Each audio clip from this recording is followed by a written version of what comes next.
ഹരേ കൃഷ്ണ.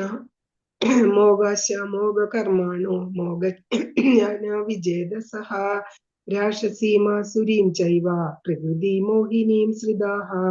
ഹരേ കൃഷ്ണ. ഹരേ കൃഷ്ണ. അടുത്ത ശ്ലോകം 13. മഹാത്മാനസ്തു മാം പാർത്ഥ ദേവീം പ്രകൃതിമാശ്രിതാഃ ഭജന്തന്യമനസോ ജ്ഞാത്വാ ഭൂതാദിമവ്യയം. ഭജന്ത്യനന്യമനസോ ജ്ഞാത്വാ ഭൂതാദിമവ്യയം. മഹാത്മാനസ്തു മാം പാർത്ഥ ദേവീം പ്രകൃതിമാശ്രിതാഃ ഭജന്ത്യ അനന്യമനസോ ജ്ഞാത്വാ ഭൂതാദിമവ്യയം. അർത്ഥം: അല്ലയോ പാർത്ഥ, വ്യാമോഹം ബാധിക്കാത്ത വിശിഷ്ടാത്മാക്കൾ ദൈവിക പ്രകൃതിയാൽ സുരക്ഷിതരാണ്. സർവഭൂതങ്ങൾക്കും ആദികാരണവും അവ്യയനുമായ പരമപുരുഷനാണ് ഞാനെന്ന് അറിഞ്ഞുകൊണ്ട് അവർ എപ്പോഴും ഭക്തിപൂർവം എന്റെ സേവനത്തിൽ മുഴുകുന്നു. ഹരേ കൃഷ്ണ. ഹരേ കൃഷ്ണ. മഹാത്മാനസ്തു മാം പാർത്ഥ ദേവീം പ്രകൃതിമാശ്രിതാഃ ഭജന്തി അനന്യമനസോ ജ്ഞാത്വാ ഭൂതാദിമവ്യയം. ഹരേ കൃഷ്ണ. ഹരേ കൃഷ്ണ. മഹാത്മാനസ്തു മാം പാർത്ഥ ദേവീം പ്രകൃതിമാശ്രിതാഃ ഭജനന്ത്യമാനസോ ജ്ഞാത്വാ ഭൂതാദിമവ്യയം. ഹരേ കൃഷ്ണ. ഹരേ കൃഷ്ണ.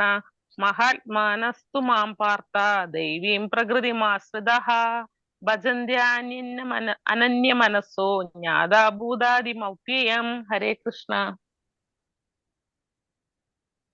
ഹരേ കൃഷ്ണ. മഹാത്മാനസ്തു മാം പാർത്ഥ ദേവീം പ്രകൃതിമാശ്രിതാഃ ഭജന്താനന്യമനസോ ജ്ഞാത്വാ ഭൂതാദിമവ്യയം. ഹരേ കൃഷ്ണ. ഹരേ കൃഷ്ണ. മഹാത്മാനസ്തു മാം പാർത്ഥ ദേവീം പ്രകൃതിമാശ്രിതാഃ ഭജന്തന്യമനസോ ജ്ഞാത്വാ ഭൂതാദിമവ്യയം. ഹരേ കൃഷ്ണ. ഹരേ കൃഷ്ണ മാതാജി. ബാക്കി ശ്ലോകങ്ങൾ അടുത്ത ക്ലാസ്സിൽ എടുക്കാം. ഹരേ കൃഷ്ണ. ഹരേ കൃഷ്ണ കൃഷ്ണ കൃഷ്ണ ഹരേ ഹരേ, ഹരേ രാമ രാമ രാമ ഹരേ ഹരേ. ഹരേ കൃഷ്ണ മാതാജി. ഹരേ കൃഷ്ണ പ്രഭുജി. പ്രണാമം. ഹരേ കൃഷ്ണ. ഹരേ കൃഷ്ണ മാതാജി. പ്രണാമം. ഹരേ കൃഷ്ണ പ്രഭു. ഹരേ കൃഷ്ണ പ്രഭുജി. പ്രണാമം. പ്രണാമം. എല്ലാവർക്കും പ്രണാമം. ഹരേ കൃഷ്ണ.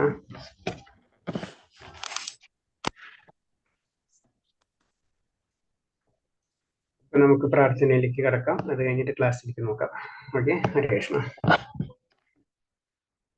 ഓ നമോ ഭഗവതേ വാസുദേവായ. ഓ നമോ ഭഗവതേ വാസുദേവായ. ഓ നമോ ഭഗവതേ വാസുദേവായ. നാരായണം നമസ്കൃത്യം നരം ചൈവ നരോത്തമം ദേവീം സരസ്വതീം വ്യാസം തതോ ജയമുദിരയേത നഷ്ടപ്രായേഷു ഭദ്രേഷു നിത്യം ഭാഗവത സേവ ഭാഗവതോത്തമ ശ്ലോകേ ഭക്തിർഭവതി നഷ്ടകീ മൂകം കരോതി വാചാലം പങ്കും ലംഘയതേ ഗിരിയത് കൃപതമഹം വന്ദേ പരമാനന്ദമാധവം ശ്രീഗുരുദീനധാരിണം ശ്രീചൈതന്യമീശ്വരം ജ്ഞാനതിമിരാന്തസ്യ ജ്ഞാനാഞ്ജലശലാഘ്യ ചക്ഷുർമിനീതം യേന തസ്മൈ ശ്രീഗുരുവേ നമഃ. ശ്രീചൈതന്യം മനോഭീഷ്ടം സ്ഥാപിതയേന ഭൂതലെ സ്വയം രൂപകഥാമഹ്യം ദദാതി സഭാന്തികം വന്ദേഹം ശ്രീഗുരു ശ്രീയുതപദകമലം ശ്രീഗുരും വൈഷ്ണവാംശ ശ്രീരൂപം സാഗരജാതം സഗണ രഘുനാഥാനിതം സജീവം സാദൈവം സാവധൂതം പരിജന സഹിതം കൃഷ്ണ ചൈതന്യദേവം ശ്രീരാധാകൃഷ്ണപാദാൻ സഗണ ലളിതാ ശ്രീവിശാഖാനിം താംശ.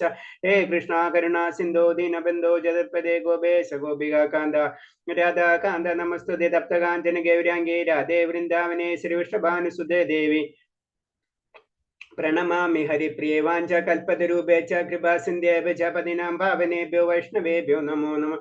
നമോ വിഷ്ണുപാദായ കൃഷ്ണപ്രഷ്ടായ ഭൂതലേ ശ്രീമതേ ഭക്തിവേദാന്ത സ്വാമിനിധി നാമിനേ നമസ്തേ സാരസ്വതദേവി ഗൗരവാണി പ്രചാരിണി നിർവിശേഷ ശൂന്യവാദി പാശ്ചാത്യ ദേശധാരിണേ. ജയ ശ്രീകൃഷ്ണ ചൈതന്യ പ്രഭു നിത്യാനന്ദ ശ്രീ അദ്വൈത ഗദാധര ശ്രീവാസാദി ഗൗരി ഭക്തവൃന്ദ. ഹരേ കൃഷ്ണ കൃഷ്ണ കൃഷ്ണ ഹരേ ഹരേ, ഹരേ രാമ രാമ രാമ ഹരേ ഹരേ. പ്രഭാത് കി ജയ, ഗുരുദേവ് കി ജയ, ആനന്ദ ഗൗഡ വൈഷ്ണവ കി ജയ. ഹരേ കൃഷ്ണ. നമ്മളിന്ന് 12ാമത്തെ അധ്യായം അല്ലേ? അതെ പ്രഭുജി. ഹരേ കൃഷ്ണ. ശരി മാതാജി.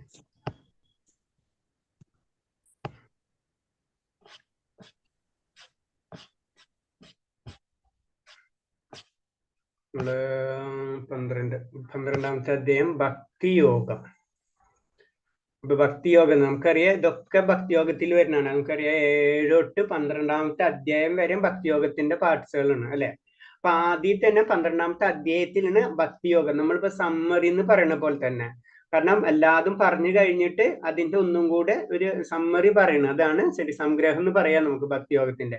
അപ്പൊ ഈ അധ്യായത്തിൽ ക്ലിയർ ഭഗവാൻ എന്താണ്, ഭഗവാനെ ആരാധിക്കണം എന്നുള്ള കാര്യങ്ങളൊക്കെ ക്ലിയർ ആയിട്ട് നമുക്ക് പറഞ്ഞു തരണം. അത് ഭഗവാനെ ആരാധിക്കാൻ പറ്റിയിട്ടില്ലെങ്കിൽ നമ്മൾ സാധാരണ രീതിയിൽ കോളേജിൽ അല്ലെങ്കിൽ സ്കൂളിൽ പറയുമ്പോൾ നമുക്ക് കുറെ പഠിപ്പിച്ചു കൊടുത്തതിന് ശേഷം പറയും അറ്റ്ലീസ്റ്റ് നിങ്ങൾ പാസ്സാവണമെങ്കിൽ നിങ്ങൾ ഇതെങ്കിലും ചെയ്യണം. അത് ലാസ്റ്റ് ടിപ്പിന് നമ്മൾ പറഞ്ഞു കൊടുക്കുക അല്ലെ.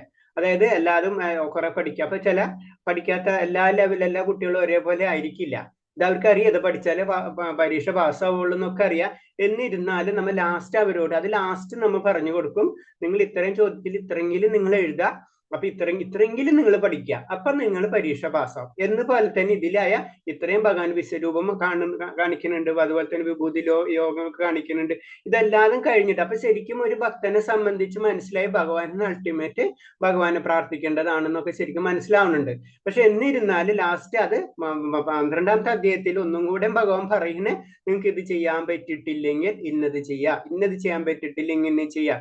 അതാണ് നമ്മൾ പറയുന്നത്. നമ്മൾ ജീവകാരുണ്യ പ്രവർത്തനങ്ങളൊക്കെ നമ്മൾ ചെയ്യാറുണ്ട് അല്ലെ, സാധാരണ എല്ലാം അങ്ങോട്ടും ഇങ്ങോട്ടൊക്കെ വളരെ ചെയ്യാറുണ്ട്. അപ്പൊ അങ്ങനെ ചെയ്യാം. അഥവാ ചെയ്തിട്ടുള്ള ഭഗവാന്റെ കാര്യങ്ങൾ അമ്പലങ്ങൾ പണിയുന്നതിന് സഹായിക്കാം. അത് ഭക്തി നമുക്ക് ചെയ്യാൻ പറ്റില്ലെങ്കിലും ഭഗവാൻ പറഞ്ഞു ഇങ്ങനെയൊക്കെ ചെയ്ത് കഴിഞ്ഞു കഴിഞ്ഞാൽ ജ്ഞാന സമ്പാദനം ചെയ്യാം, ബുക്കുകൾ വായിക്കാം നമുക്ക്. അങ്ങനെയൊക്കെ വരുമ്പോൾ എന്താ സംഭവിക്കുക എന്ന് പറഞ്ഞാൽ പതുക്കെ നമ്മൾ ആ ഭക്തിയിലേക്ക് വരും. ചെറിയ കുട്ടികളെ നമ്മൾ ശ്രദ്ധിച്ചിട്ടില്ല, അവർക്ക് ഒറ്റയടിക്ക് അല്ലാതെ ഇപ്പൊ LKG ABC അപ്പൊ നമ്മൾ കഥകളിലൂടെ അവരെ പറഞ്ഞ് ലാസ്റ്റ് നമ്മൾ അവരെ ആ ലെവലിലേക്ക് കൊണ്ടുവരുന്ന പോലെ തന്നെ ഭഗവാൻ പറഞ്ഞു നിങ്ങൾക്ക് പെട്ടെന്ന് അങ്ങനെ വരാൻ പറ്റിയിട്ടില്ലെങ്കിൽ നിങ്ങൾ പതുക്കെ കൊണ്ടുവരാം. അതിന് നമ്മൾ കാരുണ്യ പ്രവർത്തനം സാമൂഹ്യ പ്രവർത്തനങ്ങളൊക്കെ ചെയ്യുന്ന വ്യക്തികളുണ്ടാവും. അപ്പൊ അവർക്ക് ഈ ജന്മത്തിൽ ചിലപ്പോൾ സാമൂഹ്യ പ്രവർത്തനങ്ങൾ ചെയ്യാനായിരിക്കും ആഗ്രഹം, അവരത് ചെയ്യട്ടെ. അപ്പൊ എന്തെന്ന് അത് ഓട്ടോമാറ്റിക് ആയിട്ട് നമുക്ക് എല്ലാവർക്കും അറിയാം, എല്ലാവരും ഭഗവാന്റെ അംശമാണ്, അല്ലെങ്കിൽ പരമാത്മാവ് എല്ലാവരും ഉണ്ട്.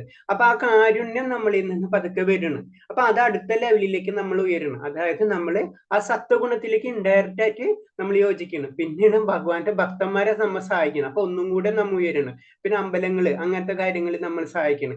അങ്ങനെ ഉയർന്ന് നമ്മൾ ലാസ്റ്റ് നമുക്ക് ആ ഭഗവാന്റെ ഭക്തിയിലേക്ക് നമ്മൾ തിരിച്ചെത്തും.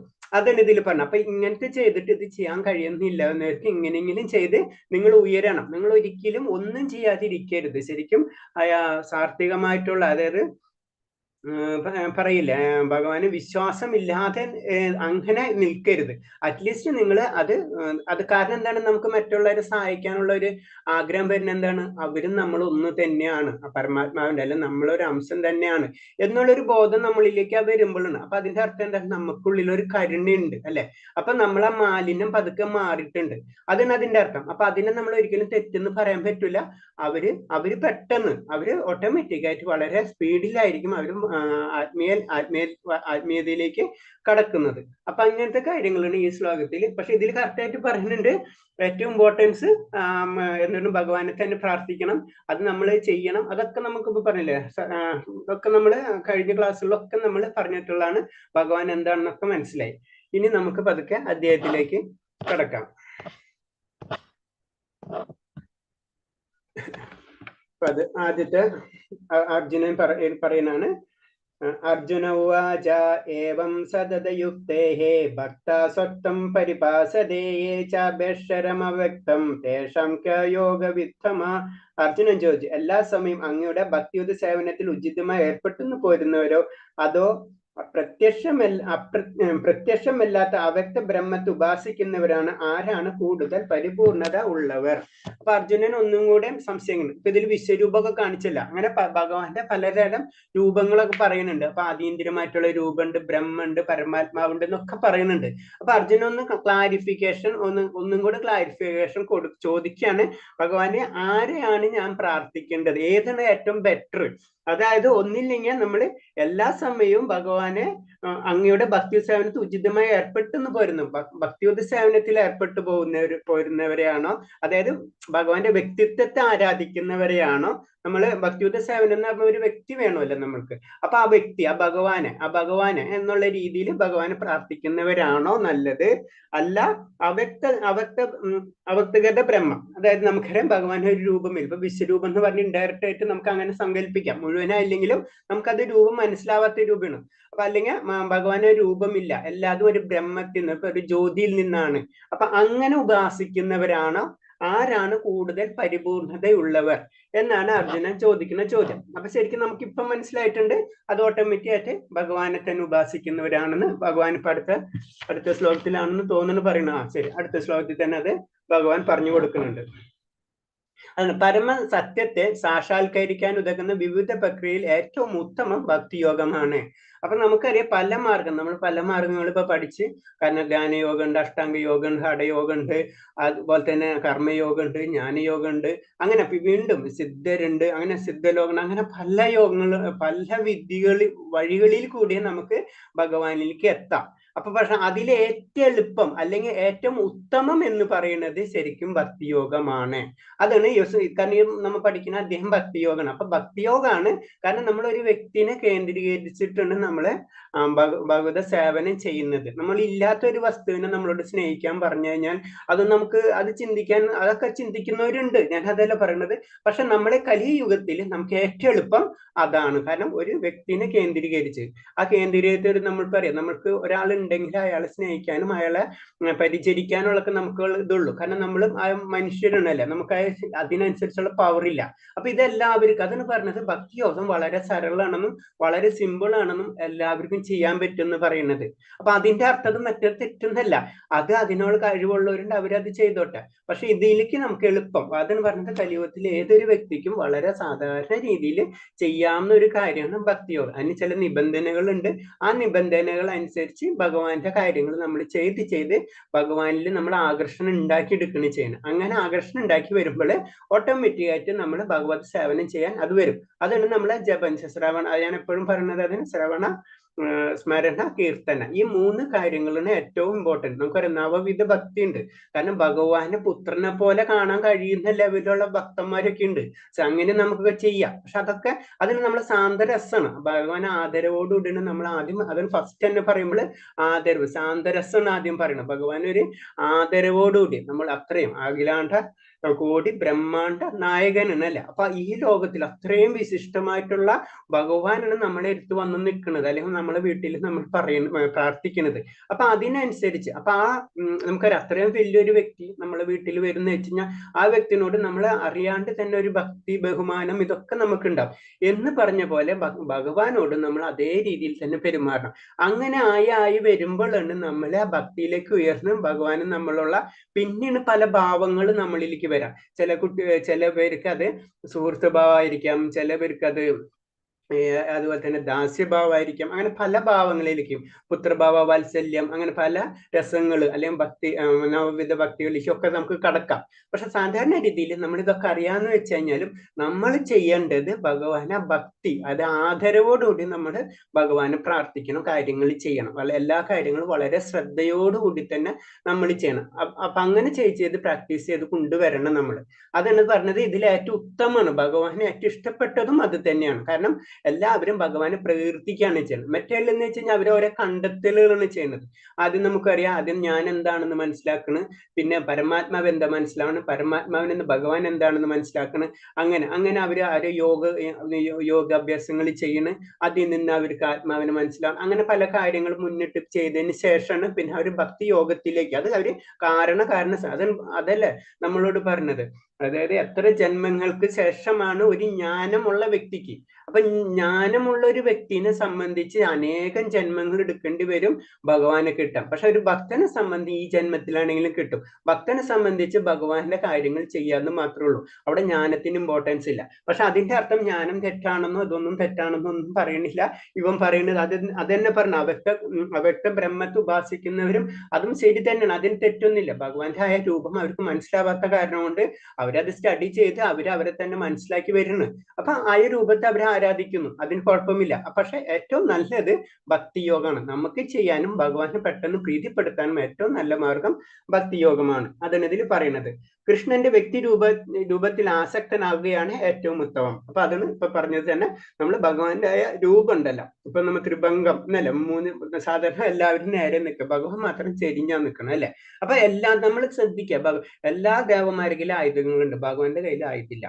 അപ്പൊ അതാണ് ഭഗവാന്റെ ജീവിത ചരിത്രം എടുത്തു നോക്കിക്കഴിഞ്ഞാൽ എന്തുകൊണ്ട് ഭഗവാന്റെ ജീവിതം ശ്രദ്ധിച്ചാൽ കഴിഞ്ഞാൽ മറ്റു എല്ലാ പ്രശ്നങ്ങളിൽ നിന്നിട്ട് ഭഗവാൻ എപ്പോഴും ചിരിച്ചിരിക്കുന്ന രൂപമാണ് അല്ലെ. എത്ര അതായത് തുടക്കം തൊട്ട് രാജാവാണ്ട് ഭഗവാൻ ജനിച്ചത് നമുക്കറിയാം ജയിലിലാണ്. പിന്നെ അവിടെ നിന്നിട്ട് ഒരേ കഥകൾ നമ്മൾ ശ്രദ്ധിക്കണമെങ്കിൽ അല്ലാതെ നമുക്കറിയാം, പല കഥകൾ നമുക്കറിയാവുന്നതാണ്. അപ്പൊ ഇത്രയും ആ ഭഗവാനെ നമ്മൾ ആരാധിക്കും. അപ്പൊ നമ്മളെ ദുഃഖങ്ങൾ, നമ്മളെ കാര്യങ്ങൾ ചിന്തിക്കുമ്പോൾ നമ്മൾ ചിന്തിക്കണം ഭഗവാൻ എത്ര അധികം നമുക്ക് ഇതൊക്കെ നമുക്ക് കാണിച്ചു നിർത്തുള്ളൂ ഭഗവാൻ. കാരണം മനുഷ്യ ജീവിതം എന്ന് പറഞ്ഞത് അങ്ങനെയല്ല. കാരണം പറയുന്നുണ്ടല്ല, നല്ലൊരു വിശിഷ്ട വ്യക്തി കാണിക്കുന്ന വഴി മറ്റുള്ളവർ ഫോളോ ചെയ്യും. അപ്പൊ ഭഗവാൻ നമുക്ക് കാണിച്ചു തന്നെ. ഇതെല്ലാം കഴിഞ്ഞിട്ടും ഭഗവാനായ ആ മന്ദസ്മിതം ഫുൾ ടൈം ഭഗവാന്റെ എപ്പോഴും അതാണ്. അതല്ല നമ്മൾ ആകർഷിക്കുന്നത് തന്നെ അങ്ങനത്തെ കാര്യമാണ്. അപ്പം ശരിക്കും നമ്മൾ ആയ രൂപത്തിലേക്ക്, ആ വ്യക്തിഗത രൂപത്തിലേക്ക് നമ്മൾ ആകർഷണമാവണം എന്നാണ് പറയുന്നത്. അത്യാകൃഷ്ടമായ ആത്മീയ സാക്ഷാത്കാരം കൃഷ്ണന്റെ വ്യക്തിഗത രൂപത്തോടുള്ള ഭക്തിയാണ്. അപ്പൊ ആ ആത്മീയ സാക്ഷാത്കാരം എന്ന് പറയുന്നത് നമുക്ക് ഭഗവാനോടുള്ള ആ വ്യക്തിയുടെ രൂപത്തിലുള്ള ഭക്തിയാണ്. ആ ഭക്തി അത്രയും നമ്മൾ ഉയരുന്നത് അത്രയും നമ്മൾ ആത്മീയമായിട്ട് ഉയരും. അതാണ് ഇതിന്റെ കാരണം. ആ ഭക്തി ഉയരുന്നതോടുകൂടി ആത്മീയത, ഭഗവാൻ ഇല്ലാതെ ഒരേ കാര്യങ്ങളൊക്കെ ചെയ്യാനും പ്രവർത്തിക്കാനും പറ്റാത്ത ഒരു അവസ്ഥ വരും. അതിന് 24 മണിക്കൂറും നമ്മൾ ഭഗവാന്റെ ചിന്തയിലേക്ക് നമ്മൾ കടക്കുന്ന ഒരു അവസ്ഥ വരും. അതാണ് അത് കാരണം കൊണ്ടാണ് നമ്മളെ സർവീസസും കാര്യം, നമ്മൾ സേവനങ്ങൾ ഇൻഡയറക്റ്റ് ആയിട്ട് മറ്റുള്ളവർക്ക് പറഞ്ഞു കൊടുക്കുന്നത്. നിങ്ങളിപ്പോ അതായത് എല്ലാതും ഭഗവാനെ കേന്ദ്രീകരിച്ചായിരിക്കണം നടക്കേണ്ടത്. ഇപ്പൊ ബുക്ക് ഡിസ്ട്രിബ്യൂഷൻ, ബുക്ക് എല്ലാവർക്കും പറഞ്ഞു കൊടുക്കുക, നമുക്ക് അറിയാവുന്ന കാര്യങ്ങൾ മറ്റുള്ളവരോട് പറഞ്ഞു കൊടുക്കുക. അപ്പൊ എന്താണ്, ഇൻഡയറക്റ്റ് ആയിട്ട് നമ്മൾ അതിൽ ഇൻവോൾവ് ആവണം, ഭഗവാന്റെ കാര്യങ്ങളിലേക്ക് ഇൻവോൾവ് ആവണം. അതിന് തന്നെയാണ് നമ്മൾ ചെയ്യുന്നത് തന്നെ. കാരണം എല്ലാവരും ആ ഭഗവാന്റെ കാര്യങ്ങൾ കേന്ദ്രീകരിച്ചിരിക്കുക. അതാണ് ഇത് പറയുന്നത്. അപ്പൊ നമ്മുടെ ലക്ഷ്യം അതായിരിക്കണം. അതാണ് ഭക്തിയോഗയിൽ പറഞ്ഞു തരുന്നത്. അടുത്തത് ഇനി ഭഗവാൻ പറയാ, ശ്രീ ഭഗവാനുവാച മയ്യ വേശമനോയേമം നിത്യയുക്ത ഉപാസതേ ശ്രദ്ധേയ പരിഭേദഃ തേ മേ യുക്ത തമോമദഃ. പരമദിവ്യത്വം പുരുഷൻ പറഞ്ഞു, എന്റെ വ്യക്തി രൂപത്തിൽ തന്നെ മനസ്സുറപ്പിച്ച അതീന്ദ്രിയമായ ദൃഢവിശ്വാസത്തോടെ എല്ലായ്പ്പോഴും എന്നെ ആരാധിക്കുന്നതിന് മുഴുകിയിരിക്കുന്നവരാണ് ഏറ്റവും പരിപൂർണത ഉള്ളവരെന്ന് ഞാൻ കരുതുന്നു. അപ്പൊ ഭഗവാൻ അതിൽ അണ്ടർലൈൻ ഇട്ട് തന്നെ പറഞ്ഞു തരണം. കാരണം എന്നെ ആരാധിക്കുന്നവർ, എന്റെ രൂപത്തെ എന്ന് പറഞ്ഞത് അതീന്ദ്രിയമായി എന്റെ വ്യക്തി രൂപത്തിൽ തന്നെ. അപ്പൊ നമ്മൾ ഇതിൽ തന്നെ ക്ലിയർ ആയിട്ട് നമുക്ക് മനസ്സിലാവണം ഭഗവാൻ ഒരു രൂപമുണ്ടെന്ന് ഭഗവതിയിൽ നമുക്ക് ക്ലിയർ ആയിട്ട് പറഞ്ഞു തന്നു അല്ലെ. എന്റെ വ്യക്തി രൂപം, അപ്പൊ നമുക്കൊരു വ്യക്തിയാണെന്നും ആ രൂപമുണ്ടെന്ന് മനസ്സിലായി. പക്ഷെ ആ രൂപം നമ്മൾ ചിന്തിക്കുന്ന പോലെ ഭൗതികമല്ല, ആത്മീയമാണ്. അതായത് ഭഗവാന്റെ ശരീരം കൈകൊണ്ട് ഭഗവാന്, അതായത് കണ്ണുകൊണ്ട് ഭഗവാന് ഭക്ഷണം കഴിക്കാം. നമ്മൾ അതിന് സിമ്പിൾ ആയിട്ട് പറഞ്ഞു തരുന്നതാണ് അത്. കാരണം ചിലര് പറയും ഭഗവാന്റെ ഫ്രണ്ടിലും നിവേദ്യം കൊടുത്തു കഴിഞ്ഞാൽ ഭഗവാൻ എങ്ങനെ കഴിക്കുന്നു ചോദിക്കുന്നതിനാണ് നമ്മൾ അത് പറഞ്ഞു. ഭഗവാന് അതീന്ദ്രിയമാണ്, നമുക്കത് അറിയില്ല, ആ ശക്തി എന്താണെന്ന് അറിയില്ല അല്ലെ. നമുക്ക് അതീന്ദ്രിയം ഉണ്ടെന്ന് നമുക്കറിയാം, പക്ഷെ അതായത് നമ്മൾ ചുറ്റുമ്പോൾ വായു ഉണ്ടെന്ന് നമുക്കറിയാം, പക്ഷെ നമ്മൾ കാണുന്നുണ്ട്, പക്ഷെ നമ്മൾ വിശ്വസിക്കുന്നല്ലേ എന്ന് പറഞ്ഞ പോലെയാണ് അതീന്ദ്രിയം. അതീന്ദ്രിയം നമുക്ക് മനസ്സിലാവില്ല, അത് നമ്മൾ അനുഭവിക്കണം. അതിന് ഭക്തി മറ്റുള്ളവരോട് പറഞ്ഞാൽ മനസ്സിലാവില്ല, അത് നമ്മൾ അനുഭവിക്കുമ്പോൾ അത് ഭക്തി എന്താണെന്ന് മനസ്സിലാവില്ല. അത് ഭഗവാന്റെ ആ ശക്തി നമ്മൾ മനസ്സിലാക്കണമെങ്കിൽ ഭഗവാന് സേവനം ചെയ്യുമ്പോഴും മറ്റുള്ള കാര്യങ്ങൾ ചെയ്യുമ്പോഴും അത് നമുക്ക് അറിയാതെ തന്നെ നമുക്ക് മനസ്സിലാവും. അതാണ് അതീന്ദ്രിയം, അതാണ് നമ്മൾ പരിപൂർണ്ണ. അത് തന്നെയാണ് നമ്മളായ ആനന്ദം അല്ലെങ്കിൽ പരമാനന്ദം എന്ന് പറയുന്നത്. അത് തന്നെയാണ് നമ്മൾ ആചാര്യന്മാർ അവര് ഭൗതികതയിൽ ജീവിക്കുന്ന സമയത്ത് തന്നെ അവർക്ക് ആത്മീയത, അതായത് അവര് സത്യം പറഞ്ഞ ഭൗതികതയിലല്ല അവരുടെ ജീവിതം ആത്മീയതയായി കഴിഞ്ഞിട്ടുണ്ടാവും. നമുക്ക് തോന്നുന്ന ഒരു ഭൗതികതയിലാണ്. അതിന് ഭഗവാനെ സാധാരണ രീതിയിൽ മറ്റുള്ളവർ കാണുന്നത് വ്യക്തിഗത രൂപം, അതായത് ഭൗതിക രൂപമാണ്. പക്ഷെ ശരിക്കും ഇപ്പൊ അർജുനന്റെ കാര്യം തന്നെ നോക്കുമ്പോൾ അറിയാം, അർജുനന് അറിയാം അത് ഭഗവാൻ അതീന്ദ്രിയമായിട്ടൊരു രൂപമാണെന്ന്. അതാണ് ഇതിൽ പറഞ്ഞത്. അപ്പൊ ഇതിൽ പറഞ്ഞത് കൃഷ്ണന്റെ വ്യക്തിഗത രൂപത്തിൽ മനസ്സിൽ ഏകീകരിച്ച് ഭക്തി ശ്രദ്ധകളോടെ ആരാധിക്കുന്നവരാണ് യോഗത്തിൽ പൂർണ്ണത കൈവരിക്കുന്നത്. അപ്പൊ ഭഗവാന്റെ വ്യക്തിഗത രൂപത്തിൽ നമ്മൾ ഭക്തി കേന്ദ്രീകരിക്കണം. പിന്നെ ശുദ്ധ ഭക്തൻ എല്ലായ്പ്പോഴും കൃഷ്ണ ഉപാസനയിൽ ഏർപ്പെട്ടിരിക്കുന്നു. അയാൾ കൃഷ്ണനെ ജപിക്കുന്നു, കൃഷ്ണനെ കുറിച്ച് കേൾക്കുകയും വായിക്കുകയും ചെയ്യുന്നു. അപ്പൊ അതാണ് അടുത്ത പോയിന്റ്. കാരണം എന്ന് വെച്ച് കഴിഞ്ഞാൽ നമ്മൾ എപ്പോഴും ചെയ്യേണ്ടതെന്ന് വെച്ച് കഴിഞ്ഞാല് ഭഗവാന്റെ ബുക്കുകൾ, അതിനെ നമ്മൾ ഭാഗവതവും ഇതൊക്കെ നമ്മൾ വായിക്കണം എന്ന് പറയുന്നത്. അതിന് അപ്പോഴെന്താണ്, നമ്മൾ അറിയാണ്ട് തന്നെ അതിൽ നമ്മൾ ഇൻട്രസ്റ്റ് ആവും. നമുക്കറിയാലോ എന്തൊരു കാര്യം അങ്ങനെ തന്നെ ഭൗതികമായിട്ട് ചിന്തിച്ചാൽ അറിയാം. ഇപ്പൊ നമുക്ക് പാട്ട് പഠിക്കാൻ ആഗ്രഹം ഉള്ളിലുണ്ടെങ്കിൽ നമ്മൾ അത് പഠിക്കാൻ പോയി കഴിഞ്ഞാൽ പിന്നെ അതിനോട് അതില്ലാണ്ട് ജീവിക്കാൻ പറ്റില്ല. അങ്ങനെ ഏതൊരു കാര്യം അതേപോലെ തന്നെയാണ് ഭഗവാന്റെ കാര്യം. നമ്മൾ അതിനോട് ഇൻവോൾവ് ആയി കഴിഞ്ഞാൽ കുറെ അങ്ങോട്ട് പോയി കഴിഞ്ഞാൽ പിന്നെ അതില്ലാണ്ട് നമുക്ക് ജീവിക്കാൻ പറ്റില്ല. ആ അവസ്ഥയിലേക്ക് നമ്മൾ പോകും. അതാണ് ഭാവം അല്ലെങ്കിൽ ഭക്തി എന്ന് പറയുന്നത്. അപ്പോഴാണ് നമ്മൾ ആ ജപം കാര്യം ഇതൊക്കെ ചെയ്യണം എന്തിനെന്ന് വെച്ച് കഴിഞ്ഞാൽ നമ്മൾ ഭഗവാനിലേക്ക് കണക്ട് ചെയ്യുക. ഒരു പ്രാക്ടീസ് ആണ്. നമ്മൾ സാധാരണ രീതിയിൽ പറഞ്ഞു, പിന്നെ അതിന് അതീന്ദ്രിയത ലെവലൊക്കെ ഉണ്ട്, അത് അടുത്ത ലെവല്. പക്ഷെ സാധാരണ രീതിയിൽ പറഞ്ഞാൽ നമ്മൾ അതിലേക്ക് അട്രാക്ട് ചെയ്യിപ്പിക്കാനുള്ള മാർഗങ്ങളാണ് ഇതെല്ലാതും. അപ്പൊ അതാണ് ഇതിൽ പറഞ്ഞു തരുന്നത്. പിന്നെ പറഞ്ഞണ്ട കൃഷ്ണോപാസനയില് ഏത് പറഞ്ഞ എല്ലായ്പ്പോഴും ആ ലെവലിലേക്ക് നമ്മൾ ഉയരണം. അപ്പോഴാണ് അതിന്റെ പരിപൂർണത നമുക്ക് ലഭിക്കുകയുള്ളൂ. അടുത്ത ശ്ലോകം 3 4. യതക്ഷരമന നിർദ്ദേശം അവ്യക്തം പരിപാസതേ സർവത്ര ഗമചിന്യം ച കൂടസ്ഥമചലം ദ്രവ്യം സംനിയമേന്ദ്രിയ ഗ്രാമം സർവത്ര സമബുദ്ധയാ തേ പാപ്നുവന്തി മാമേവ സർവഭൂതഹിതോരതഃ. എന്നാൽ ഇന്ദ്രിയങ്ങളെല്ലാം നിയന്ത്രിച്ച് എല്ലാവരിലും സമഭാവനയോടെ സർവ്വജീവികളുടെയും നന്മയിൽ താല്പര്യമായി കൊണ്ട് ഇന്ദ്രിയങ്ങൾക്ക് ഗോചരമല്ലാത്തതും അവ്യക്തവും സർവ്വവ്യാപ്തവും അചിന്യവും സ്ഥിരവും മാറ്റവുമില്ലാത്തതും ഉറച്ചതും ആയതിന് നിരപേക്ഷ തത്വത്തെ ഒരു വ്യക്തിശൂന്യ സങ്കല്പത്തെ പൂർണ്ണമായി ഉപാസിക്കുന്നവരും ഒടുവിൽ എന്നിൽ തന്നെ പ്രാപിക്കുന്നു. അപ്പൊ ഭഗവാൻ വീണ്ടും പറയുന്നതാണ് അയ പരമബ്രഹ്മം എന്നുള്ള ഒരു കൺസെപ്റ്റ്. വ്യക്തിഗത രൂപമല്ല, അല്ലാതെയും എന്നെ പ്രാർത്ഥിച്ചു കഴിഞ്ഞു കഴിഞ്ഞാൽ തീർച്ചയായിട്ടും അവരും എന്നിൽ എത്തിച്ചേരും ഒടുവിൽ. അങ്ങനൊരു ലൈൻ ഉണ്ട്, ഒടുവിൽ. അപ്പൊ എന്താ സംഭവിക്കുന്നത് കഴിഞ്ഞാൽ അവര് വേറെ പല മാർഗങ്ങളിലേക്ക് പോയി ലാസ്റ്റ് അവർക്ക് മനസ്സിലാവും വ്യക്തിഗത രൂപം ഉണ്ടെന്ന്, അതിലേക്ക് അവർ എത്തും. അപ്പൊ അതിന്റെ അർത്ഥം അവർ വഴി ഇത്തിരി മാറിപ്പോയിന്ന് മാത്രമേ ഉള്ളൂ, അവരും അത് തന്നെയാണ് ചെയ്യുന്നത്. അപ്പൊ അവർക്ക് അവിടെ പ്രോബ്ലംസ് എന്ന് പറയുന്നത് വെച്ചാൽ ഇന്ദ്രിയങ്ങളെല്ലാം നിയന്ത്രിച്ച്. ഇവിടെ ഭക്തിയിൽ നമുക്ക് ഇന്ദ്രിയങ്ങളെ നിയന്ത്രിക്കേണ്ട ആവശ്യം വരുന്നില്ല. നമ്മളെ ഇന്ദ്രിയങ്ങളെ ഭഗവാനിലേക്ക് ഉപയോഗിക്കണല്ലേ. നമ്മളെ കണ്ണുകൊണ്ട് ഭഗവാന്റെ സൗന്ദര്യം ചെയ്യണം, അതുപോലെ തന്നെ ഭഗവാന് പ്രസാദം ചെയ്തു കൊടുക്കണം, ഭഗവാന്റെ ശ്രവണങ്ങൾ ചെയ്തുകൊണ്ട് നമ്മളെ ഭഗവാന്റെ കീർത്തനങ്ങൾ കേൾക്കണം, ഭഗവാന്റെ അർപ്പിച്ചിട്ടുള്ള പൂക്കൾ കൊണ്ട് നമ്മൾ മണക്കണം. അപ്പൊ അങ്ങനെ ഓരോ ഇന്ദ്രിയങ്ങളും നമ്മൾ അമ്പലങ്ങളിൽ പോകണം, അത് നമ്മളെ കാലുകൾ അതിന് ഉപയോഗിക്കണം, അതുപോലെ തന്നെ അമ്പലങ്ങൾ ക്ലീൻ ചെയ്യാൻ അങ്ങനത്തെ കാര്യങ്ങൾ സപ്പോർട്ട് ചെയ്യണം, അപ്പൊ കൈകൾ ഉപയോഗിക്കണം.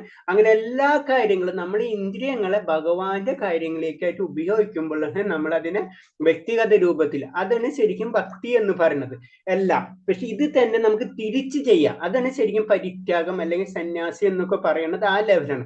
അവരിത് ഇന്ദ്രിയങ്ങളെല്ലാതെ നമുക്ക് ഒക്കത്തിന് സ്റ്റോപ്പ് ചെയ്യുന്ന ഒരു മാർഗം. അതാണ് എല്ലാ ഇന്ദ്രിയങ്ങളെയും നിയന്ത്രിച്ച് എല്ലാവരും. പക്ഷെ അവർക്ക് എല്ലാ ഇന്ദ്രിയങ്ങളെയും നിയന്ത്രിക്കാൻ വേണം, പിന്നെ എല്ലാവരിലും സമഭാവനയോടെ എല്ലാവരും ഒരേപോലെയാണെന്നുള്ള ആ ലെവലിലേക്ക് അവർ ഉയരാൻ വേണം. ഇന്ദ്രിയങ്ങളെ നിയന്ത്രിച്ചാൽ മാത്രം പോലെ അവർക്ക് ഇപ്പൊ എനിക്ക് ഇപ്പൊ പറയില്ലേ പല കാര്യങ്ങൾ ആഗ്രഹം. ഇപ്പൊ ഭക്ഷണം നമ്മളെ സംബന്ധിച്ച് പ്രസാദം ഭഗവാന് പ്രസാദ് നമ്മൾ നിവേദ്യം കൊടുത്തിട്ട് ആ പ്രസാദം നമ്മൾ ഉപയോഗിക്കണം അല്ലെ, നമ്മൾ അത് കഴിക്കണം. പക്ഷെ അവരെ സംബന്ധിച്ച് അത് തന്നെ വേണ്ടാന്ന് വെക്കുന്നു. അയാൾ നാവിനെ അവർ കട്ട് ചെയ്ത് കളയുന്നു, മനസ്സിലായി. പക്ഷെ അത് പ്രാക്ടിക്കലി വളരെ ബുദ്ധിമുട്ടാണ്. കാരണം നമ്മൾ ഭൗതിക ലോകത്തിൽ വരുമ്പോൾ നമ്മൾ ഇന്ദ്രിയത്തിന്റെ നിയന്ത്രണത്തിലാണ് നമുക്ക് അങ്ങനെ പെട്ടെന്നൊന്നും നമുക്ക് ചെയ്യാൻ കഴിയില്ല. അത്രയും മായയുടെ ശക്തിയാണ്.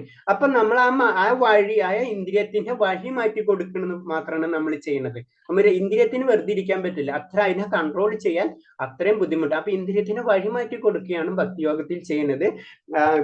മറ്റുള്ളവർ ആ ഇന്ദ്രിയത്തിനെ നിയന്ത്രിക്കുകയാണ്. അപ്പൊ നിയന്ത്രിക്കാൻ പറ്റുമെന്ന് വെച്ച് കഴിഞ്ഞാൽ തീർച്ചയായിട്ടും നിയന്ത്രിക്കാൻ പറ്റും, പക്ഷെ അത് വളരെ ബുദ്ധിമുട്ടാണ്.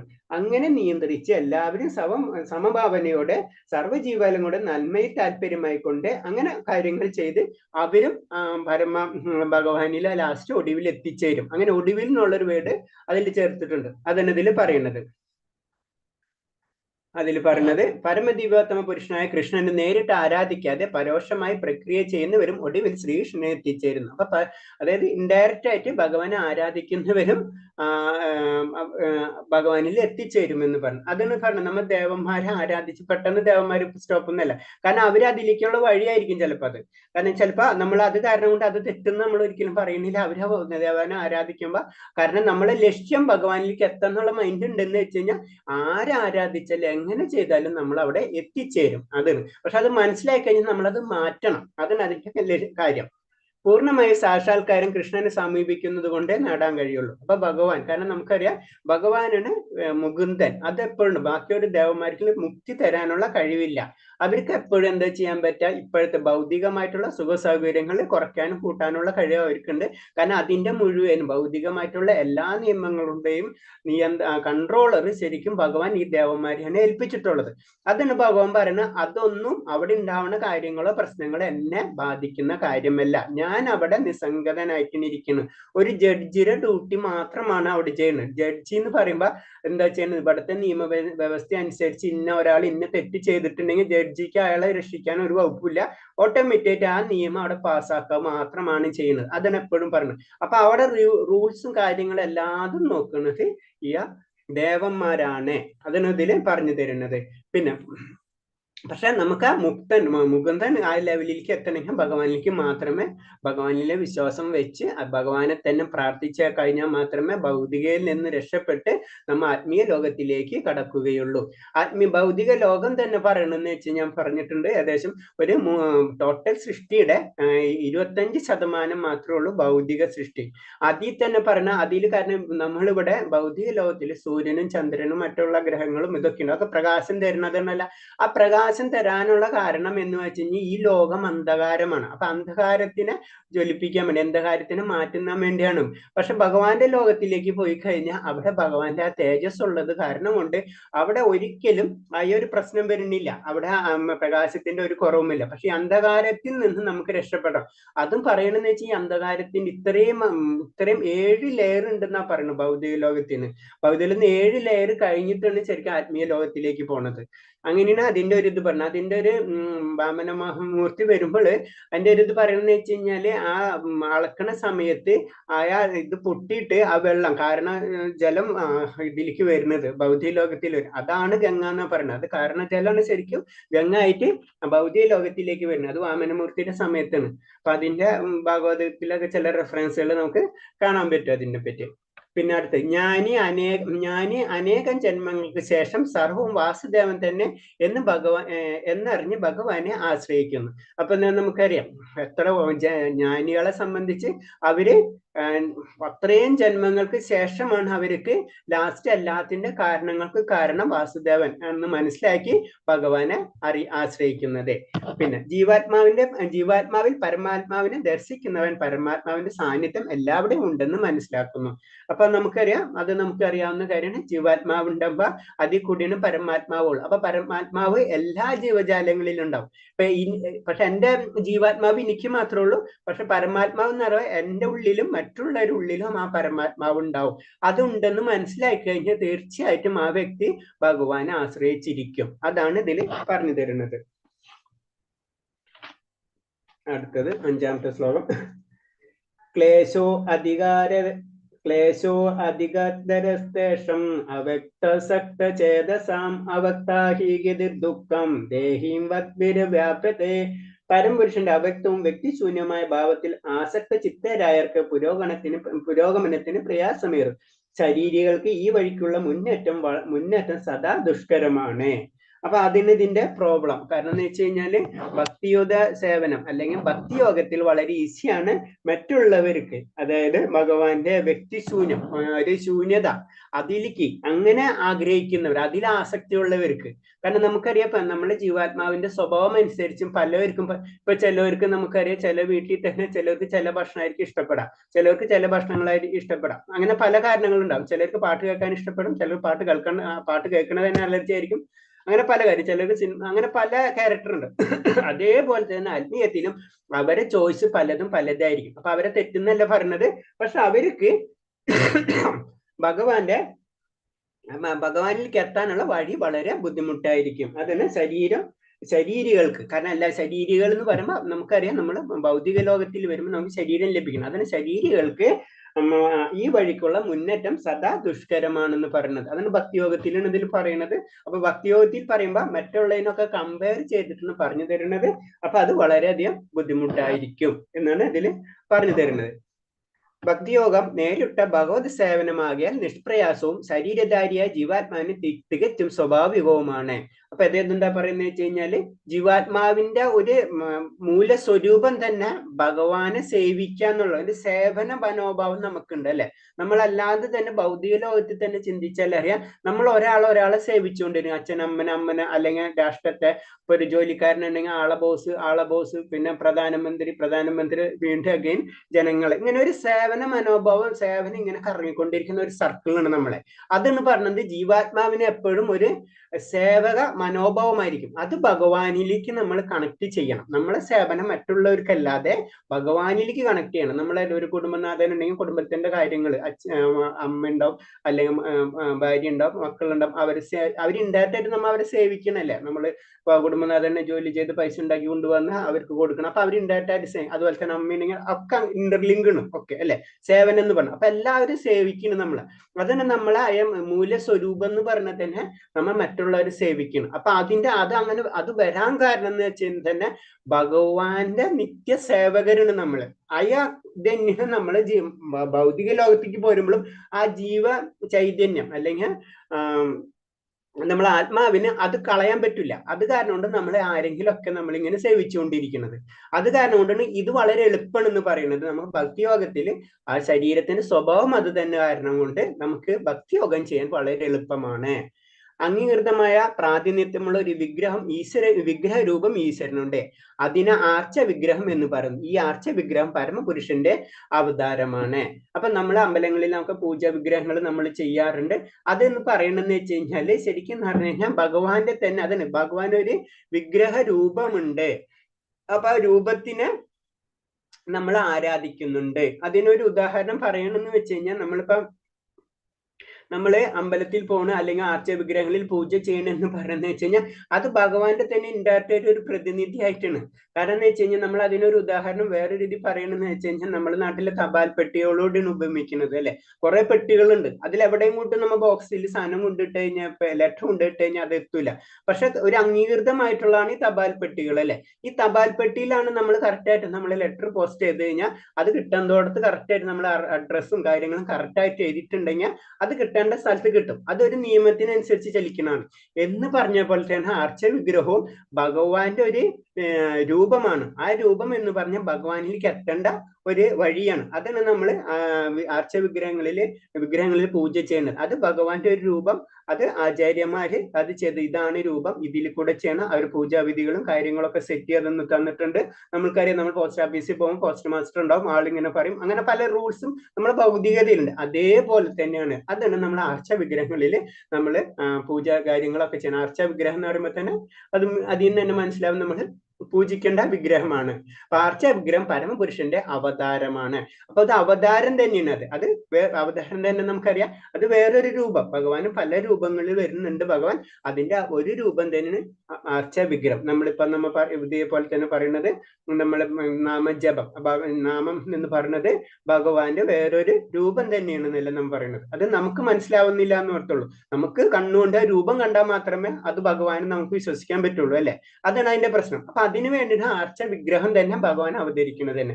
അപ്പൊ ഈ ലോകത്ത് ഇതിലെ ഏറ്റവും ഇമ്പോർട്ടൻസ് നാമത്തിന് മാത്രമേ ഈ കലിയുഗത്തിലെ ഏറ്റവും ഇമ്പോർട്ടൻസ് ഉള്ളൂ. അതുകൊണ്ടാണ് ഭഗവാൻ പറയുന്നത് ജപയജ്ഞത്തില് നാമമാണ്. ആ ജപം എന്ന യജ്ഞത്തിലെ ഏറ്റവും ഇമ്പോർട്ടൻസ് നാമമാണെന്നാണ് പറഞ്ഞത്. അപ്പൊ കുറെ ഉണ്ടെങ്കിലും അതിലേപ്പോ ഏറ്റവും ഇമ്പോർട്ടൻസ് എന്താ, ജപത്തിനാണെന്ന് പറഞ്ഞു തരുന്നത്. അപ്പൊ നാമരൂപത്തിലാണ് ഭഗവാൻ അവതരിച്ചിട്ടുള്ളത്. അപ്പൊ അങ്ങനെ അത് നമ്മൾ മനസ്സിലാക്കേണ്ട കാര്യങ്ങള്.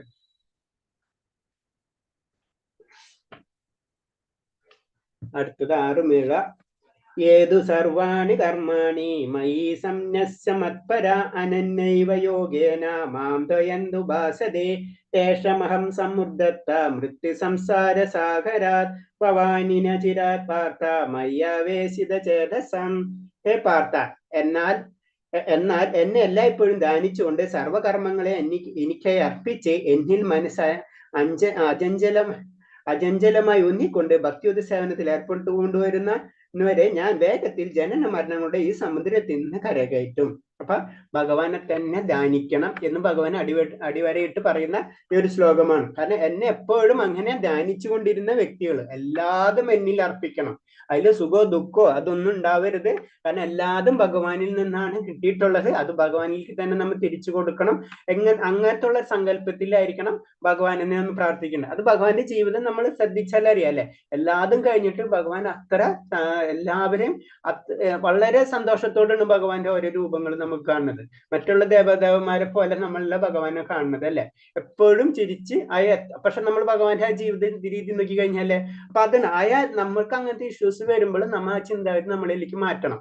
അപ്പൊ ആ ഭഗവാനെ നമ്മൾ വിളിച്ച് അതിന് പറഞ്ഞത് ഇതില് എല്ലാ കർമ്മങ്ങളും എന്നിൽ അർപ്പിച്ച് എന്നിൽ മനസ്സ് അചഞ്ചലമായി ഊന്നിക്കൊണ്ട് ഒരിക്കലും ഒരു വ്യത്യാസം ഉണ്ടായാലും ഭഗവാൻ അല്ലാതെ എനിക്ക് ആരുമില്ല, എല്ലാതും ഭഗവാനിലാണ്. അതാണ് നമ്മള് പല കാര്യങ്ങളിലും ഇപ്പൊ അതില് പാഞ്ചാലിയുടെ വസ്ത്രാക്ഷേപ സമയത്ത് പാഞ്ചാലി ആദ്യ സമയത്ത് എന്ന് പറഞ്ഞ ഒരു കൈ പിടിച്ചിട്ട് വസ്ത്രത്തിൽ പിടിച്ചിട്ടാണ് ഭഗവാനെ വിളിക്കുന്നത്.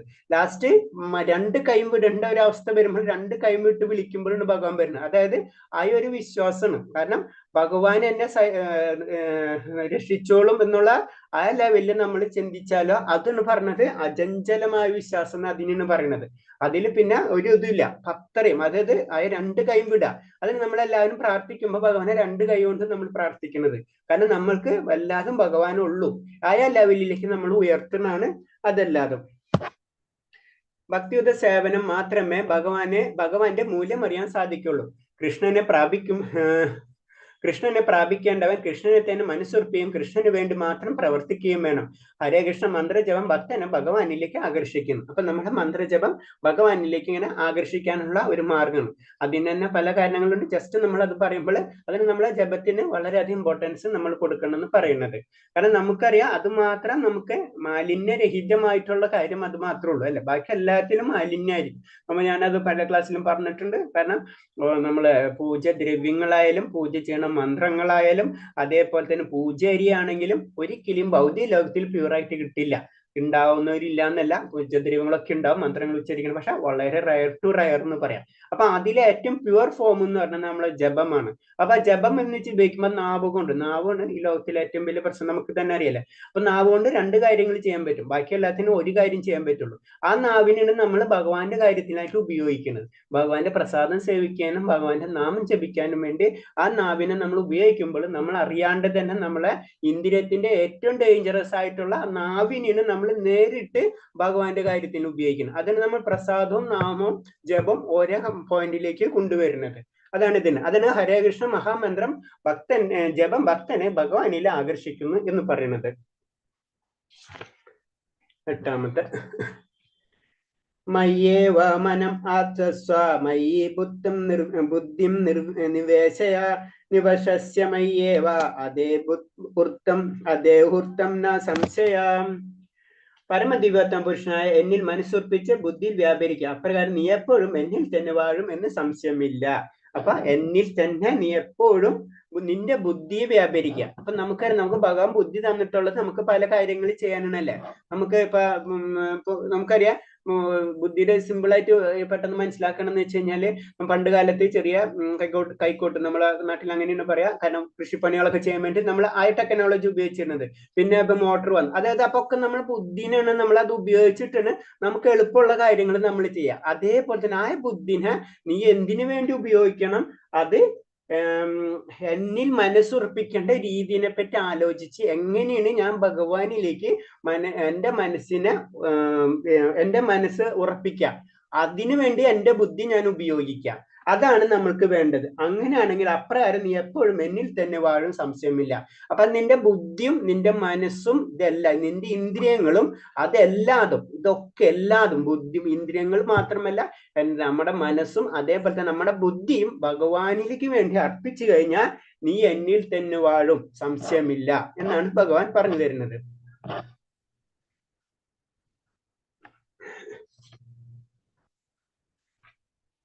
അടുത്തതും കൂടെ 9.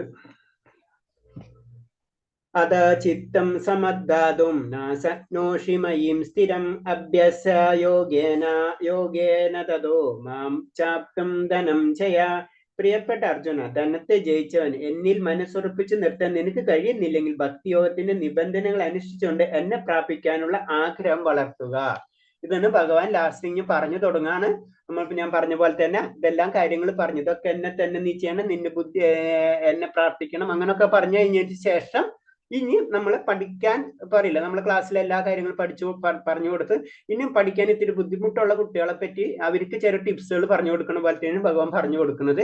കാരണം ഇത് നിങ്ങൾക്ക് ചെയ്യാൻ പറ്റുന്നില്ലെങ്കിൽ, നിനക്ക് ഇത്രയും മാർക്ക് കിട്ടാൻ നിങ്ങൾക്ക് സാധ്യത ഇല്ലെങ്കിൽ നീ ഇത്രയെങ്കിലും ചെയ്യും, നീ പാസ്സാവും എന്ന് പറയുന്ന പോലെ തന്നെയാണ് ഇതിൽ പറയണത്. എന്നിൽ മനസ്സുറപ്പിച്ച് നിർത്താൻ നിനക്ക് കഴിയുന്നില്ലെങ്കിൽ ഭക്തിയോഗ നിബന്ധനകൾ അന്വേഷിച്ചുകൊണ്ട് എന്നെ പ്രാപിക്കാനുള്ള ആഗ്രഹം വളർത്തുക. ഇതൊക്കെയാണ് നമ്മളിപ്പോ ചെയ്തുകൊണ്ടിരിക്കുന്നത്. കാരണം നമുക്ക് ഭക്തിയോഗം എന്നൊക്കെ പറയുമ്പോൾ വളരെ സിമ്പിൾ ആണ്, നമുക്കത് പ്രാക്ടിക്കലാക്കാൻ വളരെ ഡിഫിക്കൽട്ടും ആണ്. അപ്പൊ ഇതിൽ പറയുന്നത് എന്താണ്, ഭക്തിയോഗത്തിന്റെ നിബന്ധനകൾ നീ ചെയ്യണം. അതിന് ചില റൂൾസുകൾ ഉണ്ട്, റെഗുലർ. ഇപ്പൊ നമ്മൾ നാമം ജപിക്കുക എന്നൊക്കെ പറയുന്നത് അത് റൂൾസ് ഉണ്ടല്ലേ, ആ റൂൾസുകൾ നീ ചെയ്തുകൊണ്ട് എന്നെ പ്രാപിക്കാനുള്ള ആഗ്രഹം വളർത്തണം. നമ്മള് ഭഗവാന് അതിന് നമ്മള് ഭഗവാന് പൂജകളൊക്കെ ചെയ്യണമെന്ന് ഭഗവാനിലെ ആഗ്രഹം വളർത്താം. അതിന് ഫസ്റ്റ് പറയുന്ന ഒരു കാര്യം പറഞ്ഞു കൊടുക്കുന്നത്. ഭക്തിയോഗം എന്നാൽ ഇന്ദ്രിയങ്ങളുടെ ശുദ്ധീകരണമാണ്. അപ്പൊ നമുക്കറിയാം ഇന്ദ്രിയങ്ങളിൽ കൂടിയാണ് ഭഗവാനിലേക്ക് നമ്മൾ കണക്ട് ചെയ്യേണ്ടത്. അതാണ് ഭക്തിയോഗം എന്ന് പറഞ്ഞത്. അപ്പൊ അതിനെ നമ്മൾ പ്യൂരിഫൈ ചെയ്യുന്നതാണ്. അപ്പൊ അതും വേണം. ഭക്തിയോഗത്തിന്റെ വിവിധ പൂർവമായ ചില നിയമങ്ങളുണ്ട്, വിധിപൂർവമായ ചില നിയമങ്ങളുണ്ട്. അപ്പൊ അതിന് കുറെ നിയമങ്ങളുണ്ട്. അതിന് നമ്മൾ ആ നിയമം അനുസരിച്ച് നമ്മൾ നിൽക്കാൻ പറയുന്നത്. നമുക്ക് ഫസ്റ്റ് തന്നെ നമുക്കിപ്പോ ഒരു ആർമിയിലെ ഒരു സോൾജർ ഉണ്ടെങ്കിൽ ആൾക്ക് ആദ്യം തന്നെ ഡയറക്റ്റ് ഇത് കൊടുക്കൂല, നമുക്കറിയാം, റൈഫിളൊന്നും കൊടുക്കൂല. ആദ്യം കുറെ കാര്യങ്ങൾ പഠിപ്പിച്ചതിന് ശേഷം കൊടുക്കാം എന്ന് പറഞ്ഞ പോലെ തന്നെ നമുക്ക് നേരിട്ട് റൈഫിൾ പിടിക്കാനുള്ള പവർ ഇല്ല എന്ന് വെച്ച് കഴിഞ്ഞാൽ നമ്മൾ ആദ്യം കുറച്ച് നിയമങ്ങൾ, റൂൾസും ഫിസിക്കൽ ട്രെയിനിങ് എന്നൊക്കെ നമ്മൾ ചെയ്യും എന്ന് പറഞ്ഞ പോലെ തന്നെ ഇതിൽ പറയുന്നത് നമ്മളിങ്ങനെ ചെയ്ത് അതിലേക്ക് നമ്മൾ വളരണം.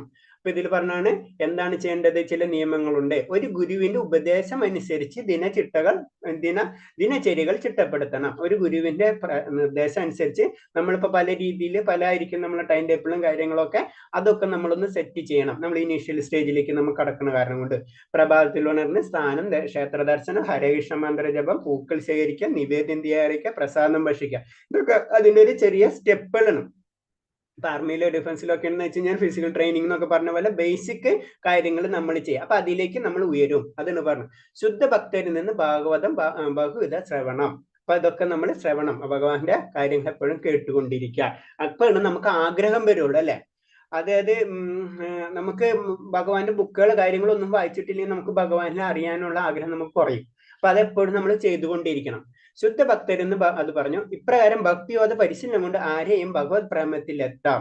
അതാണ് നമ്മളെപ്പോഴും നമുക്ക് സിമ്പിൾ ആയിട്ടുള്ള ഒരു, നമുക്ക് ഭൗതിക ലോകത്തിലായിട്ട് അറിയാം, നമുക്ക് ഒരു വ്യക്തിനോട് ആഗ്രഹം എങ്ങനെ വരുന്നത്, ആ വ്യക്തിനായിട്ട് സ്ഥിരമായിട്ട് കാണുന്നു, സ്ഥിരമായിട്ട് സംസാരിക്കുന്നു, പല കാര്യം നമ്മൾ ഡിസ്കസ് ചെയ്യണ്, നമ്മൾ അങ്ങോട്ടും ഇങ്ങോട്ടും എന്താ പറയാ ഗിഫ്റ്റുകൾ കൊടുക്കണ്, നമ്മൾ അങ്ങനെയൊക്കെ വരുമ്പോഴാണ് അവരായിട്ട് കൂടുതൽ അട്രാക്ഷൻ ആയിട്ട് വരുന്നത് അല്ലെ. നമ്മുടെ അച്ഛനായാലും ആരായാലും ടു സെറ്റ് നമുക്ക് എന്താണ് അവരായിട്ട് കൂടുതൽ കോൺസ്, അവരായിട്ട് കൂടുതൽ കാര്യങ്ങൾ നമ്മൾ ഷെയർ ചെയ്യുന്നുണ്ട് പലകാലം എന്ന് പറഞ്ഞ പോലെ തന്നെ ഭഗവാന്റെ കാര്യങ്ങളിൽ നമ്മൾ അങ്ങനെ ഷെയർ ചെയ്യുമ്പോഴോ ഭഗവാനിലുള്ള ഭക്തി നമുക്ക് ഉയരാൻ പറ്റുള്ളൂ. ഇനി 10ാമത്തെ ശ്ലോകം. അഭ്യാസേഭ്യ സമർത്ഥസ്യോ മത്കർമ്മ പരമോ ഭവ മദർദമപ്പി കർമാണി കുർവൻ സിദ്ധമവാപ്സസി. ഭക്തിയോഗത്തിന് വേണ്ടുന്ന നിബന്ധനകൾ അനുഷ്ഠിക്കാൻ നിനക്ക് കഴിയില്ലെങ്കിൽ എനിക്ക് വേണ്ടി പ്രവർത്തിക്കാൻ ശ്രമിക്കും. എനിക്ക് പ്രവർത്തിക്കുന്ന കൊണ്ട് തന്നെ നീ പരിപൂർണയിലെത്താം. അപ്പൊ അടുത്തത്, ഇപ്പൊ ചില കുട്ടികളോട് നമ്മൾ പറയുന്ന പോലെ തന്നെ നീ 10 ക്വസ്റ്റ്യൻസ് ഉണ്ട്, ഇത്രയെങ്കിലും നീ പഠിക്കുക, അപ്പൊ നീ പാസ്സാവും, നിനക്ക് ഒരു 70% 60%. ചില കുട്ടികൾ അതും പഠിക്കാത്ത കുട്ടികളാണെങ്കിൽ നീ ഒരു 5 പഠിക്കാൻ പറയില്ല, അല്ലെങ്കിൽ 4 അല്ലെങ്കിൽ അങ്ങനെ നമ്മൾ വീണ്ടും കുറച്ചുണ്ട് എന്ന് പറഞ്ഞ പോലെ ഇതിപ്പോ നിബന്ധനകൾ നിനക്ക് ചെയ്യാൻ പറ്റുന്നില്ല എന്ന അവസ്ഥയിൽ നിൽക്കാം. നമുക്കറിയാം, നമ്മൾ പറയുന്ന പോലെ തന്നെ എല്ലാവരും എല്ലാ കാര്യങ്ങളും മാല ജപിക്കുക അങ്ങനത്തെ കാര്യങ്ങൾ ചെയ്യാൻ പറ്റുന്നില്ലെങ്കിൽ കൂടിയും നിന്റെ ലക്ഷ്യം ഭഗവാനിലേക്ക് ആണെന്ന് വെച്ച് കഴിഞ്ഞാൽ നീ ഇതെങ്കിലും ചെയ്യുക. എന്താ പറയണത്, നിനക്ക് അതിന് കഴിയുന്നില്ല, ഭക്തിയോടെ നിബന്ധനകൾ നിനക്ക് ഗുരുവിനെ സ്വീകരിക്കാനോ ഗുരുവിന്റെ ചിട്ടകളൊന്നും ചെയ്യാൻ കഴിയുന്നില്ലെങ്കിൽ നീ എന്താ ചെയ്യേണ്ടതെന്ന് വെച്ച് കഴിഞ്ഞാൽ നീ എനിക്ക് വേണ്ടി പ്രവർത്തിക്കാൻ ശ്രമിക്കൂ. എനിക്ക് പ്രവർത്തിക്കുന്നതുകൊണ്ട് നിന്നെ പരിപൂർണ ഇതിലേക്ക് ശ്രമിക്കാം. അതായത് എനിക്ക് വേണ്ടി എന്ന് പറയുമ്പോൾ ഭഗവാന് വേണ്ടി എന്നാൽ ഭഗവാനൊന്നും വേണ്ട. പക്ഷെ എന്താണ് അതിന്റെ ഉദ്ദേശം എന്ന് വെച്ച് കഴിഞ്ഞാൽ നമുക്ക് ഭഗവാന് വേണ്ടി പരിശ്രമിക്കുന്ന വ്യക്തികൾ ഉണ്ടാവും അല്ലെ. ഇപ്പൊ നമ്മൾ ബ്രഹ്മചാരികൾ ഉണ്ടാവും. അവർക്ക് തന്നെ അവരുടെ ജീവിതം തന്നെ ഭഗവാനെ ഒഴിഞ്ഞു വെച്ചിട്ടുള്ളവരാണ് അല്ലെ. അതിനുവേണ്ടി അമ്പലങ്ങൾ ചെയ്യുന്നുണ്ടാവും. അതുപോലെ തന്നെ ബുക്ക് ഡിസ്ട്രിബ്യൂഷൻ, ഭഗവാന്റെ കീർത്തനങ്ങൾ ചെയ്യുന്ന. അപ്പൊ അവർക്ക് വേണ്ടിയെങ്കിലും പ്രവർത്തിക്കാം. അപ്പൊ നമ്മൾ ഇതൊന്നും ചെയ്യണില്ല, ഒരു നിയമങ്ങളും കാര്യങ്ങളും. അപ്പൊ അവർക്ക് വേണ്ടെങ്കിലും നീ പ്രവർത്തിക്കുക. അങ്ങനെ നീ പതുക്കെ എന്റെ പരിപൂർണയിൽ നീ അങ്ങനെ പരിപൂർണയിൽ എത്തിച്ചേരുന്ന പറയുന്നത്. കാരണം പരിപൂർണയിൽ എത്താനുള്ള വഴിയാണത്. നമ്മൾ ഇത് ചെയ്തുകൊണ്ട് നമുക്ക് നേരിട്ട് വൈകുണ്ഠത്തേക്ക് പോകുന്നല്ല പറഞ്ഞത്. ഇത് ചെയ്ത് കഴിഞ്ഞാൽ അടുത്ത ലെവലിലേക്ക് ആള് ഉയർന്നിരിക്കും. പറയില്ല 10 മാർക്ക് കിട്ടിക്കഴിഞ്ഞാൽ അത് പിന്നെ അടുത്ത ക്ലാസ്സിലേക്ക് എൻട്രി കിട്ടും, അല്ലെങ്കിൽ എൻട്രി കിട്ടൂല എന്ന് പറഞ്ഞ പോലെ തന്നെ. അതാണ് ഇതില് പറയുന്നത്. ഭഗവത് കർമ്മങ്ങൾ ചെയ്യുന്നത് കൊണ്ട് ഒരാൾക്ക് പരിപൂർണതയിൽ നിലനിർത്താം. അപ്പൊ ഇങ്ങനത്തെ കാര്യങ്ങൾ നമ്മൾ ചെയ്യണം. അറ്റ്ലീസ്റ്റ് അങ്ങനത്തെ ചെയ്യുന്ന വ്യക്തികൾ, ബ്രഹ്മചാരികൾ അല്ലെങ്കിൽ ക്ഷേത്രങ്ങൾ ഡെവലപ്പ് ചെയ്യുന്ന, ക്ഷേത്രം എന്ന് വെച്ച് കഴിഞ്ഞാൽ ഭഗവാന്റെ ക്ഷേത്രങ്ങൾ, അതിനനുസരിച്ചുള്ള കാര്യങ്ങൾക്കുള്ള സപ്പോർട്ടേഴ്സ് നമുക്ക് ശാരീരികമായിട്ടും മാനസികമായിട്ടും അതേപോലെ തന്നെ നമ്മളെ ദാനങ്ങൾ കൊണ്ട്, ധർമ്മങ്ങൾ, ഇതൊക്കെ കൊണ്ട് നമുക്ക് ചെയ്യാൻ പറ്റും. അതൊക്കെ നമ്മൾ ചെയ്യണം. അതാണ് പറഞ്ഞത്. അങ്ങനെ ചെയ്യുമ്പോൾ അറിയാണ്ട് പതുക്കെ പതുക്കെ നമ്മൾ ഭഗവാനിലേക്ക് എത്തും. അതിന് ഭഗവാനിലേക്ക് എത്തുന്നതാണ് വഴിയാണ് ഇത് പറയുന്നത്. അടുത്തത് 11ാമത്തെ ശ്ലോകം. അദൈതപശ്യക്തോസി കർത്തും മദ്യോഗമാശ്രിത സർവകർമ്മ ഫലത്യാഗം തഥാ കുരു യഥാത്മവാൻ. എന്നെ കുറിച്ചുള്ള ഈ ബോധത്തോട് പ്രവർത്തിക്കാൻ നിനക്ക് കഴിയുന്നില്ലെങ്കിൽ സർവ്വബലങ്ങളെയും ത്യജിച്ച് ആത്മസ്ഥിതനായി തീരുവാൻ ശ്രമിക്കൂ. നീ ഇതും ചെയ്യാൻ നിനക്ക് കഴിയില്ല എന്നേക്കാം. ഇപ്പൊ ഇതുപോലെ തന്നെ മറ്റുള്ളവർ ആത്മീയമായിട്ടുള്ള ചെയ്യുന്ന വ്യക്തികളെ സഹായിക്കുക, അങ്ങനത്തെ കാര്യങ്ങളൊന്നും നിനക്ക് ചെയ്യാൻ കഴിയുന്നില്ലെങ്കിൽ അടുത്ത ലെവൽ വീണ്ടും താത്തുന്ന ഭഗവാൻ. ഇങ്ങനെ ചെയ്യാത്ത വ്യക്തികളുണ്ട്, മനസ്സിലായി. അപ്പൊ അവരെ പറ്റി ഭഗവാൻ പറയണാണ് നീ എന്താ ചെയ്യേണ്ടത്. നീ എല്ലാതും, അതായത് പറയുന്ന പോയിന്റ് എന്താണ്, സർവ കർമ്മ ഫലങ്ങളെയും ത്യജിച്ച് ആത്മസിദ്ധനായി തീരുവാൻ ശ്രമിക്കുക. അപ്പൊ നമ്മൾ ചെയ്യുന്ന കർമ്മങ്ങൾക്ക് ബലം പ്രതീക്ഷിക്കാണ്ട് നമ്മൾ പല കാര്യങ്ങളും നമ്മൾ ചെയ്യും അല്ലെ. അങ്ങനെ ചെയ്ത് പതുക്കെ പതുക്കെ, അതായത് നമ്മൾ മറ്റുള്ളവർ നമുക്ക് ആഗ്രഹങ്ങൾ പലതുണ്ടെങ്കിലും ആ കർമ്മ ഫലങ്ങളൊക്കെ നീ ത്യജിക്കാൻ ശ്രമിക്കാന്ന്. ഞാൻ ഇത് ചെയ്ത് എനിക്കിത് കിട്ടണം എന്നൊക്കെ ഉള്ള ചിന്താഗതി ഉണ്ടല്ല, അതൊക്കെ പതുക്കെ നീ റെഡ്യൂസ് ചെയ്തുകൊണ്ടിരിക്കുക. അതാണ് അതിൽ പറയുന്നത്. അതിന് പറയുന്നത് കൃഷ്ണാവബോധത്തിൽ മനഃശുദ്ധീകരണ ശക്തി സ്വയാത്തമായതുകൊണ്ട് നീ മറ്റൊന്നിനെ ആശ്രയിക്കേണ്ടതില്ല. സാമൂഹ്യ സേവനം, സമുദായ സേവനം, രാജസേവനം, രാജ്യത്തിനോട് വേണ്ടിയുള്ള ത്യാഗം, ഇവ കൊണ്ട് ഒരു കാലത്ത് ശുദ്ധ ഭക്തിപൂർവ്വം അവസാനത്തിൽ ഏർപ്പെടാവുന്ന നിലയിലെത്താം. അപ്പൊ അത് അതിന്റെ കൂടെ തന്നെയുള്ളതാണ്. നമുക്കൊന്നും വേണ്ടാന്നുള്ള രീതിയിലാണല്ലോ നമ്മൾ സാമൂഹിക സേവനം ചെയ്യുന്നതും അതുപോലെ തന്നെ സമുദായ സേവനം ചെയ്യുന്നതും രാജസ്നേഹം. അതിനൊന്നും നമുക്ക് ഇങ്ങോട്ട് തിരിച്ചു കിട്ടില്ലല്ലോ. നമ്മൾ സമുദായത്തിന് എന്തെങ്കിലും ഒരു കാര്യം ചെയ്ത് കഴിഞ്ഞാൽ അത് സമൂഹം നമുക്ക് അപ്പൊ തന്നെ എന്തെങ്കിലും ഫലം കിട്ടില്ല. അങ്ങനെ ആയിരിക്കണം നമ്മൾ ചെയ്യേണ്ടത്. രാജ്യസേവനം അല്ലെ, രാജ്യത്തിന് വേണ്ടി നമ്മൾ പല കാര്യങ്ങളും നമ്മൾ ചെയ്യുന്നത്, അതിൽ നിന്ന് രാജ്യം എനിക്ക് അത് തരും എന്ന് പ്രതീക്ഷിച്ചിട്ടല്ല നമ്മൾ ചെയ്യുന്നത് അല്ലെ. അപ്പൊ അതൊക്കെ പറഞ്ഞ അതിന് പരിത്യാഗം എന്ന് പറഞ്ഞത് ഇൻഡയറക്റ്റ് ആയിട്ട് പറയുന്നതിന് സർവ്വകർമ്മങ്ങളെ പരിത്യാഗം ചെയ്യാന്ന് പറഞ്ഞത്. നമ്മൾ അങ്ങോട്ട് കൊടുക്കുന്നത് ഇങ്ങോട്ട് നമുക്ക് വേണ്ട. അതിനൊരു ഉദാഹരണം ഇത് പറഞ്ഞത് സാമൂഹ്യ സേവനവും സമുദായ സേവനവും രാജ്യസേവനവും ഒക്കെ. ഇതിൽ നിന്ന് നമുക്ക് ഇങ്ങോട്ടൊന്നും കിട്ടില്ല. അങ്ങനെ നീ കാര്യങ്ങൾ ചെയ്യാം. ഇപ്പൊ സാമൂഹ്യമായിട്ടുള്ള സേവനം, ഇപ്പൊ ധർമാസ്പത്രി അങ്ങനത്തെ കാര്യങ്ങളൊക്കെ ഉണ്ട്, നമ്മൾ എന്തെങ്കിലുമൊക്കെ ചെയ്യുക. അതുപോലെ തന്നെ അങ്ങനത്തെ വ്യക്തികളെ നമ്മൾ സഹായിക്കുക, ഇതൊക്കെ നല്ലത് തന്നെയാണ്. അതൊക്കെ അങ്ങനെ ചെയ്യുന്ന വ്യക്തികളെ ശരിക്കും കരുണ ഉണ്ടാവുള്ളൂ. കരുണ ഉള്ളവർക്ക് ഇതൊക്കെ ചെയ്യാൻ കഴിയുള്ളൂ. സാമൂഹ്യ സേവ അല്ലെങ്കിൽ രാജ്യസേന, എന്റെ രാജ്യം എന്റെ ആണെന്നുള്ള രീതിയിൽ ചിന്തിക്കുന്ന വ്യക്തികൾ എന്ന് പറഞ്ഞാൽ അവർ കരുണയാണ്, ഈ രാജ്യത്തിനോടുള്ള സ്നേഹമാണ്. അതേപോലെ തന്നെ സമുദായത്തിനുള്ള സ്നേഹം, സാമൂഹ്യമായിട്ടുള്ള സേവനം, ഇതെങ്കിലും ചെയ്യുമ്പോൾ നീ അറിയാണ്ട് തന്നെ നീ പ്യൂരിഫിക്കേഷൻ നടന്നുകൊണ്ടിരിക്കും. അതിന് ശുദ്ധീകരണമാണ് അത് നടക്കുന്നത്. നമ്മൾ അറിയാണ്ട് നമ്മളുടെ ഉള്ളിലുള്ള കരുണ എവിടെ ഇരിക്കുന്നത്, നമ്മളുടെ ഉള്ളിലെ പരിശുദ്ധിയായിട്ട് ആ പരമാത്മാവിലാണ് കരുണ ഇരിക്കുന്നത് അല്ലെ. ആ കരുണ പതുക്കെ നമുക്ക് വെളിച്ചത്ത് വരുന്ന ഒരു സംഭവമാണ് അത്. അതാണ് ഇങ്ങനത്തെ കാര്യങ്ങൾ നമ്മൾ ഇടപെടണം. അപ്പൊ ഇതൊന്നും ചെയ്യാൻ പറ്റാത്ത വീണ്ടും താഴ്ത്തുന്ന ഭാഗം ഇത്രയെങ്കിലും നീ ചെയ്യാ അടുത്ത ലെവല്. ഇനി അടുത്തത് ശ്രേയോ ഹി ജ്ഞാനാഭ്യാസ ജ്ഞാനാധ്യായനം വിശിഷ്യതേ ദാനാത് കർമ്മഫലം ത്യാഗം ത്യാഗച്ഛാന്തിരനന്തരം. നിനക്കിത് പരിശീലിക്കാൻ സാധ്യമല്ലെങ്കിൽ ജ്ഞാനാർജനത്തിന് ശ്രമിക്കുക. ജ്ഞാനത്തെക്കാൾ ശ്രേഷ്ഠമാണ് ധ്യാനം. ആ ധ്യാനത്തെക്കാൾ വിശിഷ്ടമത്രേ കർമ്മഫലങ്ങൾ ത്യജിക്കുക. എന്തെന്നാൽ ത്യാഗത്തിൽ മനഃശാന്തി ലഭിക്കും. അപ്പൊ പറഞ്ഞു ഇനിയും അത് വീണ്ടും നമ്മൾ ആ റേഞ്ച് വീണ്ടും കുറയ്ക്കന് ഭഗവാൻ വീണ്ടും കുറയ്ക്കും. ഇതും ചെയ്യാൻ നിനക്ക് കഴിഞ്ഞിട്ടില്ലെങ്കിൽ, നിനക്കിത് പരിശീലിക്കാൻ സാധിക്കില്ലെങ്കിൽ ജ്ഞാനത്തിന് വേണ്ടി ഭഗവാന്റെ കാര്യങ്ങൾ അറിയാൻ വേണ്ടിയെങ്കിൽ നിങ്ങൾ ശ്രമിക്കണം. കാരണം എന്ന് വെച്ചാൽ ഞാൻ പറഞ്ഞു നമ്മൾ അതിന് ശ്രവണം എന്ന് പറയുന്നതിന്റെ ഫസ്റ്റ് നമ്മൾ പറയുന്ന പോയിന്റ് തന്നെ അതിന് ശ്രവിക്കുക. അപ്പൊ അതിൽ കൂടെ നമുക്ക് പതുക്കെ പതുക്കെ ആ ജ്ഞാനം നമുക്ക് ലഭിക്കുമ്പോൾ നമ്മൾ ഈ ജ്ഞാനം എന്ന് പറഞ്ഞത് ഭഗവാന്റെ അറിവിനല്ല, ഭഗവാനെ പറ്റിയുള്ള അറിവ് നമ്മൾ ശ്രമിക്കാം. ഇതൊന്നും ചെയ്യാത്തൊരു ഭഗവാനെ പറ്റി ഞാൻ ആരാണ്, ഞാൻ എവിടെ നിന്നോ, ഞാൻ എന്തിനു വന്നു എന്നുള്ള ചിന്താഗതിയിലേക്ക് നീ പോവാം. അപ്പൊ അങ്ങനത്തെ അതെന്ന് പറഞ്ഞത് അതിൻ്റെ ഉള്ള അധ്യയനം മീൻസ് നമ്മളെ ബുക്സുകളും അങ്ങനത്തെ കാര്യങ്ങൾ നമ്മൾ വായിച്ചുകൊണ്ടിരിക്കും, നമ്മൾ അറിവ് നേടിക്കൊണ്ടിരിക്കുക. അത് തന്നെ ബെറ്റർ ആണെന്ന് പറയുന്നത്. അതാണ് ഇതിൽ പറഞ്ഞു തരുന്നത്. ഇതിൽ പറഞ്ഞത് ഭക്തിപൂർവ്വ സേവനം 2 വിധത്തിലുണ്ട്. നിബന്ധനകൾക്ക് വഴികിട്ടുള്ള സേവനം, പരമദിവ്യത്വ പുരുഷന് സമ്പൂർണ്ണமான പ്രേമ ആസക്തിയോടുള്ള സേവനം. അപ്പൊ ശരി, പിന്നെ ഇതിൽ തന്നെ ഒന്ന് ഡിവൈഡ് പറഞ്ഞു. ഇതിപ്പോ മനസ്സിലായെന്ന് വിചാരിക്കുന്നു. കാരണം നമ്മൾ ജ്ഞാനത്തിന് വേണ്ടി ശ്രമിക്കുക. ഒന്നും പറ്റിയിട്ടില്ലെങ്കിൽ നമ്മൾ അതെന്ന് പറഞ്ഞാൽ നമ്മൾ ഒന്നും ചെയ്യാൻ പറ്റും. അത് നമ്മൾ എപ്പോഴും പറഞ്ഞു ശ്രവണം, ഭഗവാന്റെ കഥകള്, ഭാഗവതം, ഭഗവാന്റെ കഥകള്, ലീലകള്, ഇതൊക്കെ നമ്മൾ കേട്ടുകൊണ്ടിരിക്കുക. അതിന് ലാസ്റ്റ് സെക്ഷനാണ് അത്. അവിടെ അത്രയെങ്കിലും നമ്മൾ ചെയ്താല് അല്ലാതെ നമുക്ക് ഒന്നും കിട്ടില്ല. നമ്മൾ എന്തെങ്കിലും പറയില്ല, നോ ഗെയിൻ നോ പെയിൻ എന്ന് പറയുന്ന പോലെ തന്നെ അത് നമ്മളൊന്നും ചെയ്യേണ്ട നമുക്കൊന്നും ലഭിക്കില്ല. അപ്പൊ ഇത്രയെങ്കിലും ഭഗവാന്റെ കാര്യത്തിലേക്ക് നമുക്ക് ഉയരണം എന്ന് വെച്ച് കഴിഞ്ഞാൽ അറ്റ്ലീസ്റ്റ് ഭഗവാന്റെ ശ്രവണം.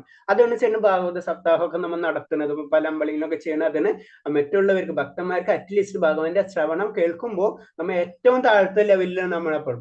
അതിൽ നിന്ന് പതുക്കെ നമുക്കായ ഭഗവാനിലേക്ക് എത്താനുള്ള ശക്തി കൂടിക്കൊണ്ടിരിക്കും, നമുക്ക് മനസ്സ് ശുദ്ധീകരിച്ചുകൊണ്ടിരിക്കും. അതാണ് അതിന്റെ കാര്യം. പിന്നെ പറയണെന്ന് വെച്ച് കഴിഞ്ഞാല് നമുക്ക് 2 തരം നിബന്ധനകൾ വഴി നമുക്ക് ഒരു കാര്യം ചെയ്യുന്ന സമയത്ത് മറ്റുള്ളവർ പറഞ്ഞ കാരണം കൊണ്ട് ഞാൻ അത് ചെയ്യുന്നതുണ്ട്. അതിന് നിബന്ധനകൾക്ക് പറഞ്ഞിട്ടുണ്ട്. പിന്നെന്താ, നമ്മൾ ആസക്തി, പ്രേമാസക്തിയോടുകൂടി ചെയ്യണം. ഇപ്പൊ നമ്മുടെ അമ്മ അല്ലെങ്കിൽ അവരൊക്കെ നമുക്ക് ചെയ്യുന്നത് തരണമെന്ന് വെച്ച് കഴിഞ്ഞാൽ അത് നമുക്ക് ഒരാൾ പറഞ്ഞിട്ടല്ല അല്ലെ, നല്ല അത് നമ്മൾ ഉള്ളോണ്ട് ചെയ്യുന്ന ചില കാര്യങ്ങൾ ഉണ്ടായിരിക്കും. അതിന് പറഞ്ഞ അതേ ലെവലിലായിരിക്കണം ഭഗവാനിനോടുള്ള സേവനം എന്ന് പറയുന്നത്. അത്രയും നമ്മൾ ഉള്ളോണ്ടായിരിക്കണം ഭഗവാനെ സേവിക്കേണ്ടത്. അത് നമുക്ക് ആദ്യം ചെയ്യാൻ കഴിയില്ല. അതിന് നിബന്ധനകൾക്ക് തന്നെ നമ്മൾ ചെയ്തു പോകണം. അങ്ങനെ നിബന്ധനകൾക്ക് ചെയ്തു പോയി കഴിഞ്ഞാൽ പിന്നെ നമ്മൾ അതിലേക്ക് പ്രേമാസക്തി നമ്മൾ തനിയെ വന്നുകൊള്ളും.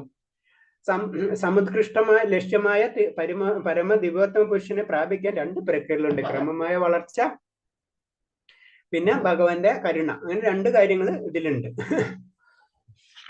അടുത്തത് 13ാമത്തെ ശ്ലോകം. അദ്ദോഷ്ട സർവഭൂതാനാം മൈത്രം കരുണ ഏവ ച നിർമ്മമോ നിരഹങ്കാര സമദുഃഖ സുഖോഷമീ സന്തുഷ്ട സതതം യോഗി യഥാത്മാദൃഢ നിശ്ചയ മയ്യാർപ്പിത മനോർബുദ്ധിർ യോ മദ്ഭക്ത സമേ പ്രിയഃ. മത്സരം കൂടാതെ സർവ്വജീവസത്തകളുടെയും സുഹൃത്തായി, ഒന്നിനും അവകാശബോധവും മിഥ്യാഹങ്കാരവും ഇല്ലാത്ത, സുഖദുഃഖങ്ങളിൽ സമനില കൈക്കൊണ്ട് ക്ഷമശാലിയും സദാ സംതൃപ്തവനായും നിയന്ത്രിതാത്മാവായി മനസ്സും ബുദ്ധിയും എന്നിൽ ഉറപ്പിച്ച് നിശ്ചയത്തോടെ ഭക്തിയുടെ സേവനം അനുഷ്ഠിക്കുന്ന എന്റെ ഭക്തൻ എനിക്ക് ഏറ്റവും പ്രിയപ്പെട്ടവനാണ്. അപ്പൊ ഇത്തരം കാര്യങ്ങൾ പറഞ്ഞു കഴിഞ്ഞിട്ട് ഭഗവാൻ പിന്നത്തെ ശ്ലോകത്തിലേക്ക് കടക്കാണ്. കാരണം എല്ലാ ജീവസത്തകളും സുഹൃത്തായി അങ്ങനെ. അപ്പൊ ഒരു ഭക്തന്റെ ക്വാളിറ്റിയാണ് ഇതിൽ കൂടെ പറഞ്ഞു തരുന്നത്. ഒരു ഭക്തനാവുമ്പോൾ ആ ഭക്തൻ ഈ ലെവലിലേക്ക് ഉയർന്നിരിക്കും. എന്ത്, എല്ലാ ജീവജാലങ്ങളുടെയും സുഹൃത്തായിരിക്കും. അതിന് കാരണം എന്ന് വെച്ച് കഴിഞ്ഞാൽ എല്ലാത്തിലും പരമാത്മാവിനെ ദർശിക്കുന്നവനായിരിക്കും ഒരു ഭക്തൻ. അതാണ് ഭക്തന്റെ ഒരു ക്വാളിറ്റി. പിന്നെ അവകാശം, ഇതല്ലാതെ എനിക്കുള്ളതാണ്, ഈ ലോകം മുഴുവൻ എനിക്കാണ്. അതല്ല മിഥ്യമായിട്ടുള്ള അവകാശബോധം എന്ന് പറയുന്നത്. നമ്മൾ അവകാശബോധം എന്ന് പറഞ്ഞാൽ ഈ ലോകം എനിക്കാണ് സൃഷ്ടിക്കപ്പെട്ടിട്ടുള്ളത് അല്ലെ, എല്ലാതും ഭഗവാന്റെ സൃഷ്ടിയാണ്, നമുക്കുള്ള ഭാഗം മാത്രം നമ്മൾ എടുക്കാൻ പാടുള്ളെന്നാണ് ശരിക്കും ഈശാവാസ്യ ഉപനിഷത്തിൽ ഫസ്റ്റ് ശ്ലോകം തന്നെയാണ് ഈ ലോകം സൃഷ്ടിച്ചിട്ടുള്ളത്. അതായത് ആ സൃഷ്ടിച്ചിട്ടുള്ള ലോകം ഭഗവാനാണ്, അതിൽ എനിക്കുള്ള കാര്യം മാത്രമേ ഞാൻ എടുക്കാൻ പാടുള്ളൂ. പക്ഷെ നമ്മളെ ചിന്താഗതി എന്താണെന്ന്, ഈ ലോകം മുഴുവൻ എനിക്ക് വേണ്ടിയിട്ടുള്ളതാണ് സൃഷ്ടിച്ചിട്ടുള്ളതാണ്. അതിനായ അവകാശബോധം, ഒന്നിലും അവകാശബോധം മിഥ്യാഹങ്കാരവും ഇല്ലാത്ത, സുഖദുഃഖങ്ങളിൽ സമനില കൈക്കൊണ്ട്. ഈ സുഖദുഃഖം നമുക്കറിയാം എവിടെ നിന്നാണ് വരുന്നത്, നമ്മൾ ഇന്ദ്രിയങ്ങൾ കൊണ്ടാണ് സുഖദുഃഖം. അപ്പൊ ഇന്ദ്രിയങ്ങൾ എന്ന് പറയുന്നത് ഭൗതിക ലോകത്തോളാണ്. അപ്പൊ അതിൽ പറഞ്ഞത് അതിൽ സമനില കൈകൊണ്ടും ക്ഷമാശീലം സദാ സംതൃപ്തനായിരിക്കും, എപ്പോഴും സംതൃപ്തനായിരിക്കും.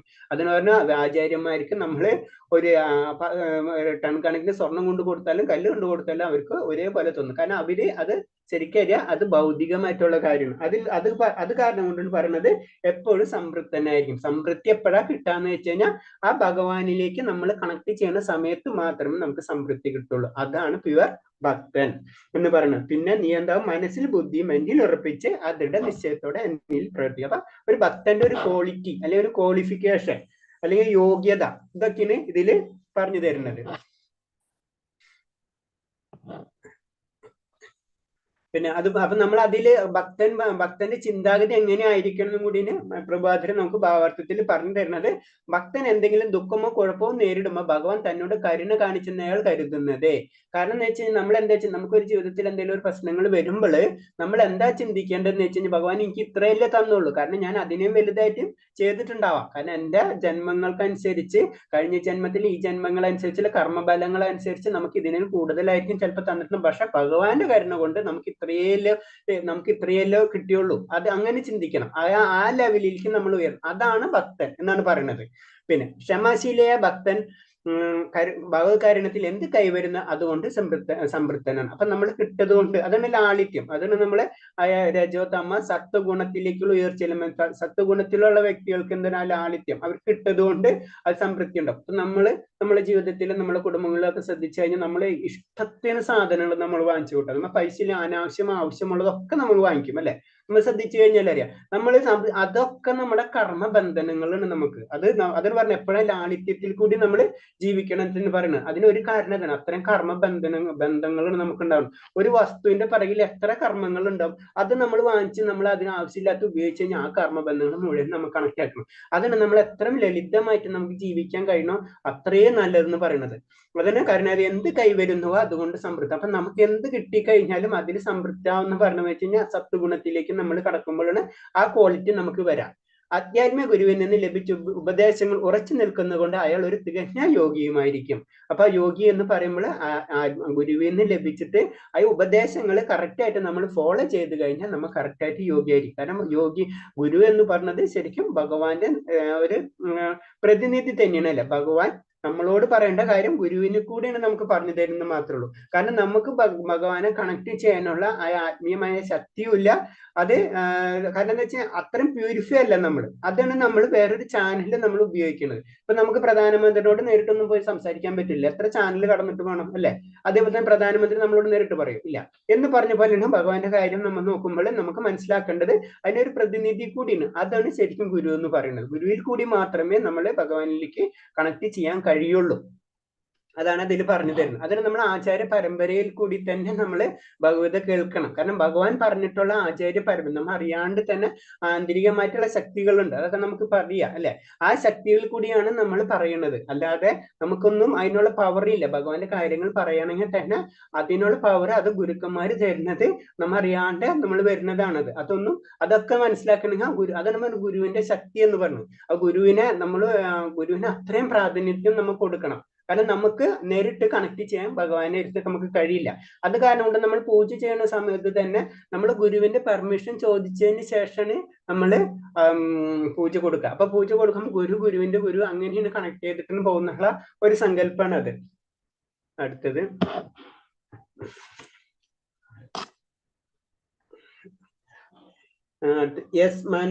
യസ്മനോദിജദോ ലോകാനോദിജദേചയ ഹർഷമർഷോ യോദോഗേർ മുക്തോ യാ സജമേ പ്രിയ. ആരാലാണോ ആർക്കും ബുദ്ധിമുട്ടുകളൊന്നും ഇല്ലാത്തത്, ആരാണോ ഏതൊരുവനാലും അസ്വസ്ഥനായി തീരാത്തത്, സുഖദുഃഖങ്ങളിലും ഭയോത്കണ്ഠകളിലും സമചിത്തനായിരിക്കുന്നവൻ ആരാണോ അങ്ങനെയുള്ള എന്റെ ഭക്തൻ എനിക്ക് പ്രിയപ്പെട്ടവനാണ്. വീണ്ടും ഭഗവാൻ ഒരു ഭക്തന്റെ ആ ക്വാളിറ്റി പറഞ്ഞു തരുന്ന ശ്ലോകമാണ്. മറ്റുള്ളവർ ഒരു തരത്തിലും ഭയത്തിന് ഇടവരുത്താത്തവനും ഒരിക്കലും വ്യാകുലനായി തീരാത്തവനും സന്തോഷം, കോപം, ഭയം എന്നിവയിൽ നിന്ന് മുക്തനായിരിക്കുന്ന ഭക്തൻ കൃഷ്ണനെ ഏറ്റവും പ്രിയപ്പെട്ടവനാണ്. അപ്പൊ അങ്ങനത്തെ ആചാര്യന്മാരെ പറ്റി നമ്മൾ ചിന്തിച്ചാൽ മതി. അവർക്ക് അങ്ങനത്തെ ഉള്ള ആ മറ്റുള്ളവർ വ്യാകുലത അവരതൊന്നും ചെയ്യില്ല അങ്ങനത്തെ കാര്യങ്ങൾ. ഇപ്പൊ നമ്മൾ പല കാര്യങ്ങൾ പറയുമ്പോൾ പല സർവീസിനും പറഞ്ഞു കഴിഞ്ഞാലും ചിലർ ചെയ്തില്ലെങ്കിൽ അതൊന്നും ആളെ അഫക്റ്റ് ചെയ്യുന്ന കാര്യമല്ല അത്. നമുക്കുണ്ടെങ്കിൽ ഒരാളോട് ഒരു കാര്യം പറഞ്ഞ് അത് ചെയ്തിട്ടില്ലെങ്കിൽ നമുക്കാകെ ടെൻഷനാവും, അവർക്കും ടെൻഷനാവും, നമുക്കും ടെൻഷനാകെ പ്രശ്നമാണ് നമുക്ക് അല്ലെ. പക്ഷെ ശരിക്കും ആചാര്യന്മാരെന്ന് പറഞ്ഞാൽ അങ്ങനൊന്നും ചെയ്യില്ല. അതെന്ന് പറഞ്ഞാൽ അവര് ഒരിക്കലും ഒരു തരത്തിലും ഭയത്തിന് ഇടവരുത്താറില്ല, ആരെയും വ്യാകുലരാക്കുകയില്ല. നമ്മ ഒരാളോട് ഒരു കാര്യം പറഞ്ഞ് അയാൾ ചെയ്തിട്ടില്ലെങ്കിൽ നമുക്കും ടെൻഷൻ, അവർക്കും ടെൻഷൻ. ഇതൊന്നും ഈ ഭക്തനെ സംബന്ധിച്ച് അതൊന്നും ഒരിക്കലും വരില്ല. അതെന്ന് പറഞ്ഞാൽ അതിലെ സന്തോഷം, കോപം, ഭയം ഇതൊന്നും അവർക്ക് ഉണ്ടാവില്ല. അതിന് അതിൽ നിന്നൊക്കെ മുക്തരായിരിക്കും ഭക്തൻ. അപ്പൊ നമുക്ക് മനസ്സിലായ ഒരു ഭക്തൻ എന്ന് പറയുമ്പോൾ, ഒരു ഭക്തൻ എന്ന് പറയുമ്പോൾ അതാണ്. നമ്മളെല്ലാവരും ആണെന്ന് വെച്ച് കഴിഞ്ഞാൽ നമ്മൾ പറയും നമ്മളെല്ലാവരും ഭക്തൻ. പക്ഷെ ശരിക്കും ഒരു പ്യുവർ ഭക്തൻ എന്ന് പറഞ്ഞ് ഇതൊക്കെ ഇത്രയും ക്വാളിറ്റിയിലേക്ക് നമ്മൾ ഉയരണം. അപ്പോഴാണ് നമ്മൾ അതീന്ദ്രിയമായ ലെവലിലേക്ക് വരികയും നമ്മൾ ഭഗവാനെ നേരിട്ട് കാണുകയും ചെയ്യുള്ളൂ. അല്ലാതെ എന്ന് വെച്ച് കഴിഞ്ഞാൽ നമ്മൾ ഈ വഴിക്ക് ഇങ്ങനെ പോയിക്കൊണ്ട് നമ്മളെല്ലാവരും, അത് കാരണം കൊണ്ടാണ് നമ്മൾ പറയുന്നത് നമ്മളെല്ലാവരും ഭക്തി പ്രാക്ടീസ് ചെയ്യുന്നവരാണ്. ഭക്തി പ്രാക്ടീസ് ചെയ്ത് ഈ ജന്മത്തിൽ അല്ലെങ്കിൽ അടുത്ത ജന്മത്തിലേക്ക് നമുക്ക് കൂടുതൽ അതിന് ഇമ്പ്രൂവ്മെന്റ് കിട്ടി നമ്മൾക്ക് അതിലേക്ക് ഉയരും എന്നുള്ളൊരു വിശ്വാസമാണ്. അത് ഞാൻ ഇന്നാൾ പറഞ്ഞിട്ടുണ്ട്. കാരണം എന്ന് വെച്ചാൽ പ്രഭുപാദരോട് ഒരാൾ ചോദിക്കുകയാണ്, ഒരു ഇന്റർവ്യൂവിൽ സമയത്ത് ചോദിക്കും, ഞങ്ങൾ ഇതൊക്കെ ചെയ്തിട്ട് ഞങ്ങൾക്ക് ഇത് കിട്ടിയില്ലെങ്കിൽ എന്താ ചെയ്യാന്ന് ചോദിക്കും. അപ്പൊ പ്രഭുപാദർ തിരിച്ചു പറയണമെന്ന് വെച്ച് കഴിഞ്ഞാൽ, ഇത് അവിടെ ഇത് ഉണ്ടെന്ന് വെച്ച് കഴിഞ്ഞാൽ നിങ്ങളുടെ ജീവിതം അപ്പോഴും നഷ്ടമായില്ലേ. അപ്പൊ നിങ്ങളെ ഒന്നില്ലെങ്കിൽ ഇത് ഉണ്ടെന്ന് വിശ്വസിക്കാം.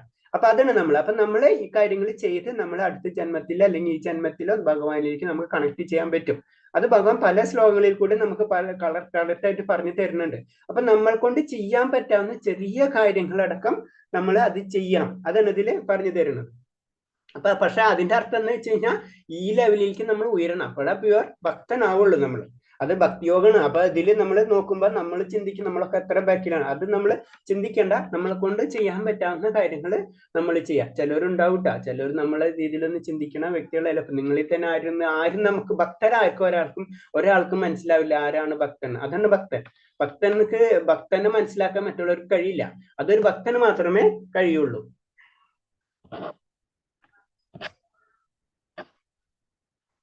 ഓക്കെ, 4 മണിയായല്ലേ കൃഷ്ണ? ഒരു ശ്ലോകം കൂടെ വായിക്കട്ടെ. ഹരേ കൃഷ്ണ പ്രഭു. ഒരെണ്ണം വായിച്ചോക്കാം, കറക്റ്റ് ആയിട്ടുള്ളൂ.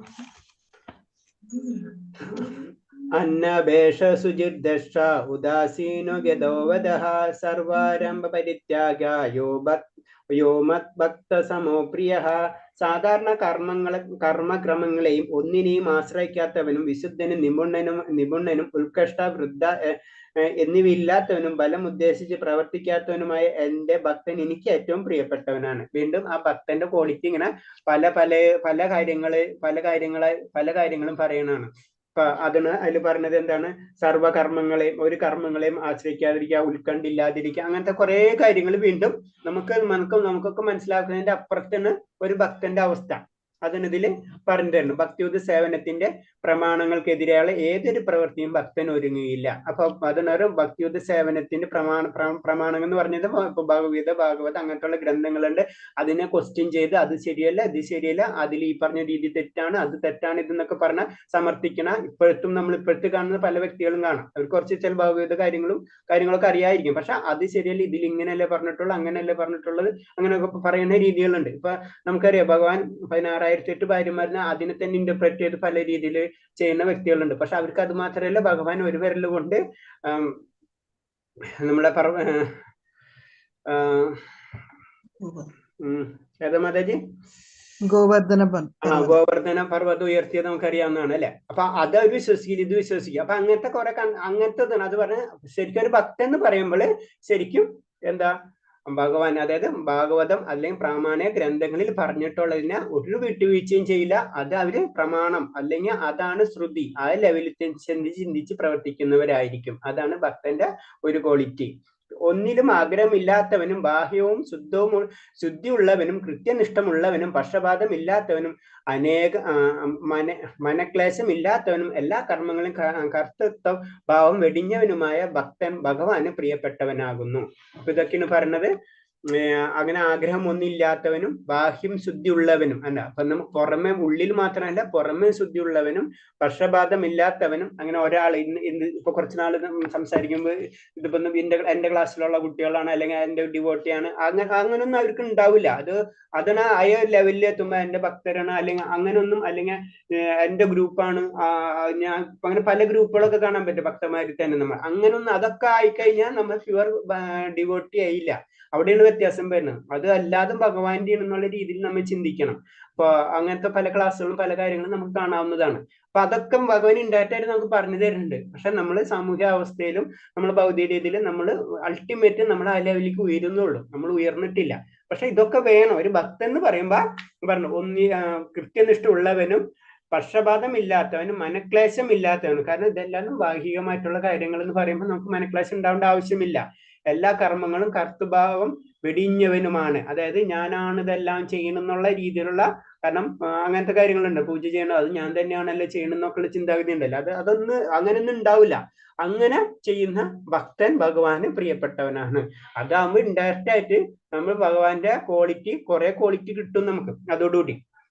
അതാണ് അതിന്റെ പ്രത്യേകത. നമ്മൾ അത്രയും ലെവലിലേക്കൊക്കെ എത്തുമ്പോ പിന്നെ ഇപ്പൊ തന്നെ നമുക്ക് മനസ്സിലായിട്ടുണ്ടാവും, ഇതേ ലെവലിൽ എത്തുമ്പോ തന്നെ നമ്മൾ ഭഗവാന്റെ തുല്യം ഏകദേശം അങ്ങനെ 70% അങ്ങനെ ഒരു കണക്കുണ്ട്. അതിന്റെ 78% ഒക്കെ വരെ ഭഗവാന്റെ ക്വാളിറ്റി വരെ നമുക്ക് എത്താൻ പറ്റും. പിന്നെ അതിന്റെ അപ്പുറത്താണ് ബ്രഹ്മധ്യാനമൊക്കെ വരുമ്പോൾ അങ്ങനെ ഒരു കണക്കുണ്ട്. ഭഗവാന്റെ ആ ക്വാളിറ്റി തന്നെ നമുക്ക് കിട്ടുന്ന പറയുന്നത് ഭക്തന് ആ റേഞ്ചിലേക്ക് നമുക്ക് ഉയരാൻ പറ്റും. ഞാൻ പിന്നെ പറഞ്ഞില്ല 16,100 ഭാര്യമാരെ കഥ പറഞ്ഞില്ല ഭഗവാൻ. അത് നാളെ നിങ്ങൾക്ക് ആരെങ്കിലും അതെന്താണ് കാരണം എന്നൊന്ന് പറയാൻ പറ്റിയെങ്കിൽ പറയണം. അത് നിങ്ങൾക്കുള്ള ഹോംവർക്ക്. ഇപ്പൊ ഞാൻ പറയാൻ പറ്റിയെങ്കിൽ പറയാം, അല്ലെങ്കിൽ ഞാൻ പറയാം. ഹരേ കൃഷ്ണ. ശരി, നമുക്ക് നിർത്താം. ഹരേ കൃഷ്ണ പ്രഭു. ഉഷ മാതാജിക്ക് ഒരു ഡൗട്ട് ഉണ്ട് പ്രഭു, സംശയമുണ്ട്. ഉഷ മാതാജി പറഞ്ഞോളൂ. ഹരേ കൃഷ്ണ പ്രഭു. ഹരേ കൃഷ്ണ. പിന്നെ ദിവസം അമ്പലത്തിൽ പോയതുകൊണ്ടോ ഏകാദശി നോറ്റുകൊണ്ടോ മാല ജപിച്ചുകൊണ്ടൊന്നും ഭക്തനാവില്ല എന്ന് പറഞ്ഞിട്ട് ഞാൻ കേട്ടു. അപ്പൊ അങ്ങനെ പറയുമ്പോ ഭക്തി എന്നുള്ളതിന് എന്താ മീനിങ്? ഭക്തി എന്ന് പറയുമ്പോ ഭക്തനാവുന്നതിനാൽ ഇതൊക്കെ പറയുന്നത്. ഭക്തി എന്ന് പറയുമ്പം എന്താണ് അതിന്റെ ഒരു നിർവചനം എന്താണ്? അതായത് ഇപ്പൊ ഇത്രയും പറഞ്ഞ കാര്യം തന്നെ മാതാജി ശ്രദ്ധിച്ചില്ലേ? അതായത് അപ്പൊ നമ്മൾ ഇത് ചെയ്യണ്ടെന്നല്ല പറഞ്ഞു, ഇത് നമ്മളൊരു വഴിയാണ്. നമ്മൾക്ക് ഇപ്പൊ ഞാനിപ്പോ എറണാകുളത്തുനിന്ന് ഡൽഹിയിൽ പോകണമെന്ന് വെക്കാം. അപ്പൊ എറണാകുളത്ത് നിന്ന് ഡൽഹി പോകണമെങ്കിൽ നമുക്കറിയാം ട്രെയിനിൽ പോകണമെങ്കിൽ ഇവിടെ പോകേണ്ടി വരും. അവിടെ മദ്രാസിൽ പോകണം. മദ്രാസിൽ നിന്ന് അടുത്ത പോയിന്റ് ബോംബെ പോകണം. അങ്ങനെ നമ്മൾ കണക്ട് ചെയ്ത് പോവാം. നമ്മൾ മദ്രാസിൽ എത്തിക്കഴിഞ്ഞാൽ നമ്മൾ ഡൽഹിയിൽ നിന്ന് എത്തുന്ന നമുക്ക് പറയാൻ പറ്റുമോ? നമ്മ വഴിയിലാണ്. മനസ്സിലായോ എന്ന് പറഞ്ഞാൽ ഈ വഴിയാണ്. ഇതല്ലാതെ നമ്മൾ നാമം ചെയ്യുന്നതും അമ്പലത്തിൽ പോണതൊക്കെ വഴിയാണ്. ആ വഴിയിൽ ഇപ്പൊ മദ്രാസിൽ നമ്മൾ നാമം ചെയ്തെന്ന് സിമ്പിൾ ആയിട്ട് പറഞ്ഞാൽ നമ്മൾ മദ്രാസിലെത്തി. അതിന്റെ അർത്ഥം എന്ന് വെച്ചാൽ ഞാൻ ഭക്തനായിട്ടില്ല. ഞാൻ ഭക്തനാവണമെങ്കിൽ അവിടെ എത്തണം, നമ്മൾ ഡൽഹിയിലെത്തണം.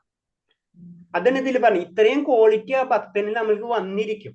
ഇത്രയും ക്വാളിറ്റി വരാനുള്ള മാർഗങ്ങളാണ് നമ്മൾ ഇതെല്ലാം ചെയ്തുകൊണ്ടിരിക്കുന്നത്. അമ്പലത്തിൽ പോണതും ജപം ജപിക്കുന്നതും അതൊക്കെ ചെയ്തിട്ടുള്ള അത്ര നമ്മളെ ജന്മാന്തരങ്ങളായിട്ടുള്ള ആ മാലിന്യമാണ് നമ്മളെ മനസ്സിലുള്ളതല്ലേ. അപ്പൊ ആ മാലിന്യങ്ങൾ ഓരോന്ന് ക്ലിയർ ആയി. കാരണം നമ്മള് എറണാകുളത്തുനിന്ന് പോകുമ്പോ പല സ്ഥലങ്ങളും കണ്ട് ചിലപ്പോ ചിലവര് പറയുന്നുണ്ട് അവിടെ ഇറങ്ങരുത്, നിങ്ങൾ എന്ത് പ്രശ്നം ഉണ്ടെങ്കിൽ ചിലവര് ഇതാണ് മദ്രാസ് എന്ന് ചോദിച്ചാൽ അല്ലെങ്കിൽ ഇതാണ് ഡൽഹി എന്ന് വെച്ചിട്ട് അവിടെ അങ്ങോട്ട് ഇറങ്ങും. അവര് കണ്ടിട്ട് കുറച്ച് കഴിഞ്ഞപ്പോൾ മനസ്സിലാവണം, ഓ ഇത് ഡൽഹി അല്ല ഇത് മദ്രാസ് ആണ്. അപ്പൊക്ക് അവരെ ട്രെയിൻ പോയിട്ടുണ്ടാവും. മനസ്സിലായി? അതാണ് ഇതിൽ പറയുന്നത്. നമ്മൾ ആ പ്രാക്ടീസ് ചെയ്തിട്ടുണ്ടെങ്കിൽ ആ പ്രാക്ടീസ് കണ്ടിന്യൂസ് ചെയ്തുകൊണ്ടിരിക്കണം. നമ്മുടെ ലക്ഷ്യം അതായിരിക്കും. അതാണ് പറയുന്നത്. നമ്മൾ ഇത് ചെയ്തുകൊണ്ട് നമ്മൾ ഭക്തനാവില്ല എന്ന് നമുക്ക് ഒരിക്കലും നമ്മൾ ഭക്തൻ എന്ന് പറയുന്ന ഡെഫിനിഷൻ അത്രയും നമ്മൾ ഉദ്ദേശിക്കുന്ന ഡെഫിനിഷൻ അല്ല. അതാണ് ഗോപികന്മാരാണ് ശരിക്കും ഭഗവാന്റെ ഭക്തൻ. ശരിക്കും ഗോപികന്മാർക്ക് ഭഗവാനെ കിട്ടിയിട്ടില്ല.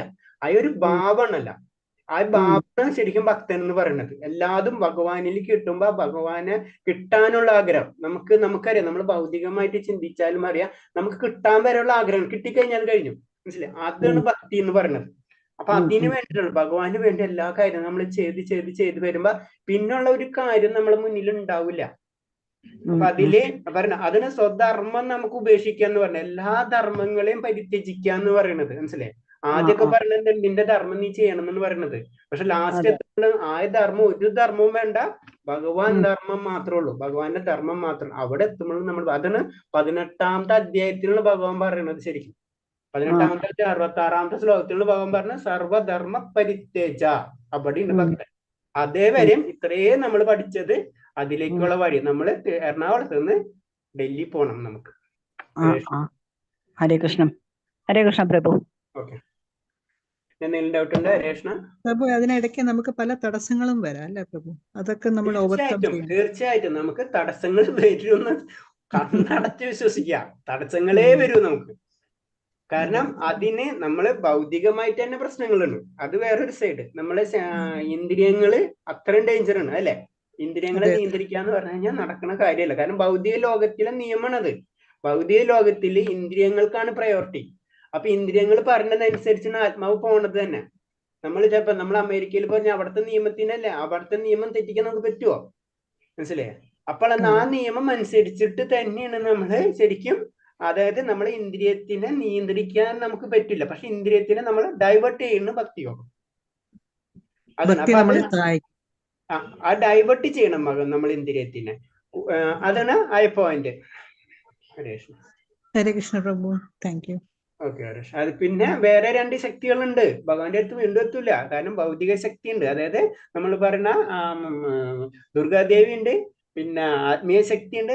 ആത്മീയ ശക്തി എന്ന് പറയുമ്പോൾ രാധാറാണിന്, അപ്പൊ യോഗമായി ഉണ്ട്. ഇവരൊക്കെ കഴിഞ്ഞിട്ട് വേണം നമ്മൾ കടക്കുമ്പോഴോ ഭക്തിയിലേക്ക് നമ്മൾ ഭക്തൻ എന്നുള്ള ലെവലിലേക്ക് വന്നു. ഇത് രണ്ടും അത് ഭഗവാനിലേക്ക് എത്തണമെങ്കിൽ അത്രയും ലെവലുകൾ കഴിഞ്ഞിട്ട് വേണം. ആദ്യം തന്നെ നമ്മൾ ഇന്ദ്രിയങ്ങളെ നിയന്ത്രിച്ച് നമ്മൾ ആ സമചിത്തനായിട്ട് നിന്ന് പിന്നെ അടുത്ത ലെവൽ മായയിൽ നിന്ന് രക്ഷപ്പെട്ട് പിന്നെ നമ്മൾ ആത്മീയ ലോകത്തിൽ ചെല്ലുമ്പോ അവിടത്തെ മുക്തി തന്നെ പറയുന്നുണ്ടല്ലേ. നമുക്ക് പല രീതിയിലുള്ള മുക്തി കിട്ടുന്നുണ്ട്. ആ ലെവലിലേക്ക് നമ്മൾ ഭൗതിക ലോകം കടന്നു കഴിഞ്ഞ് നമ്മൾ മുക്തി തന്നെ പറഞ്ഞു. ഭഗവാന്റെ രൂപം തന്നെ കിട്ടും. ഭഗവാന്റെ ലോകത്തിലെത്തും. ഭഗവാന്റെ സമീപത്തിൽ നിൽക്കാം. ഭഗവാന്റെ അംശങ്ങളായി മാറാം. അതൊക്കെ മുക്തിയുടെ പാർട്ടാണ്. 5 മുക്തി ഉണ്ട്.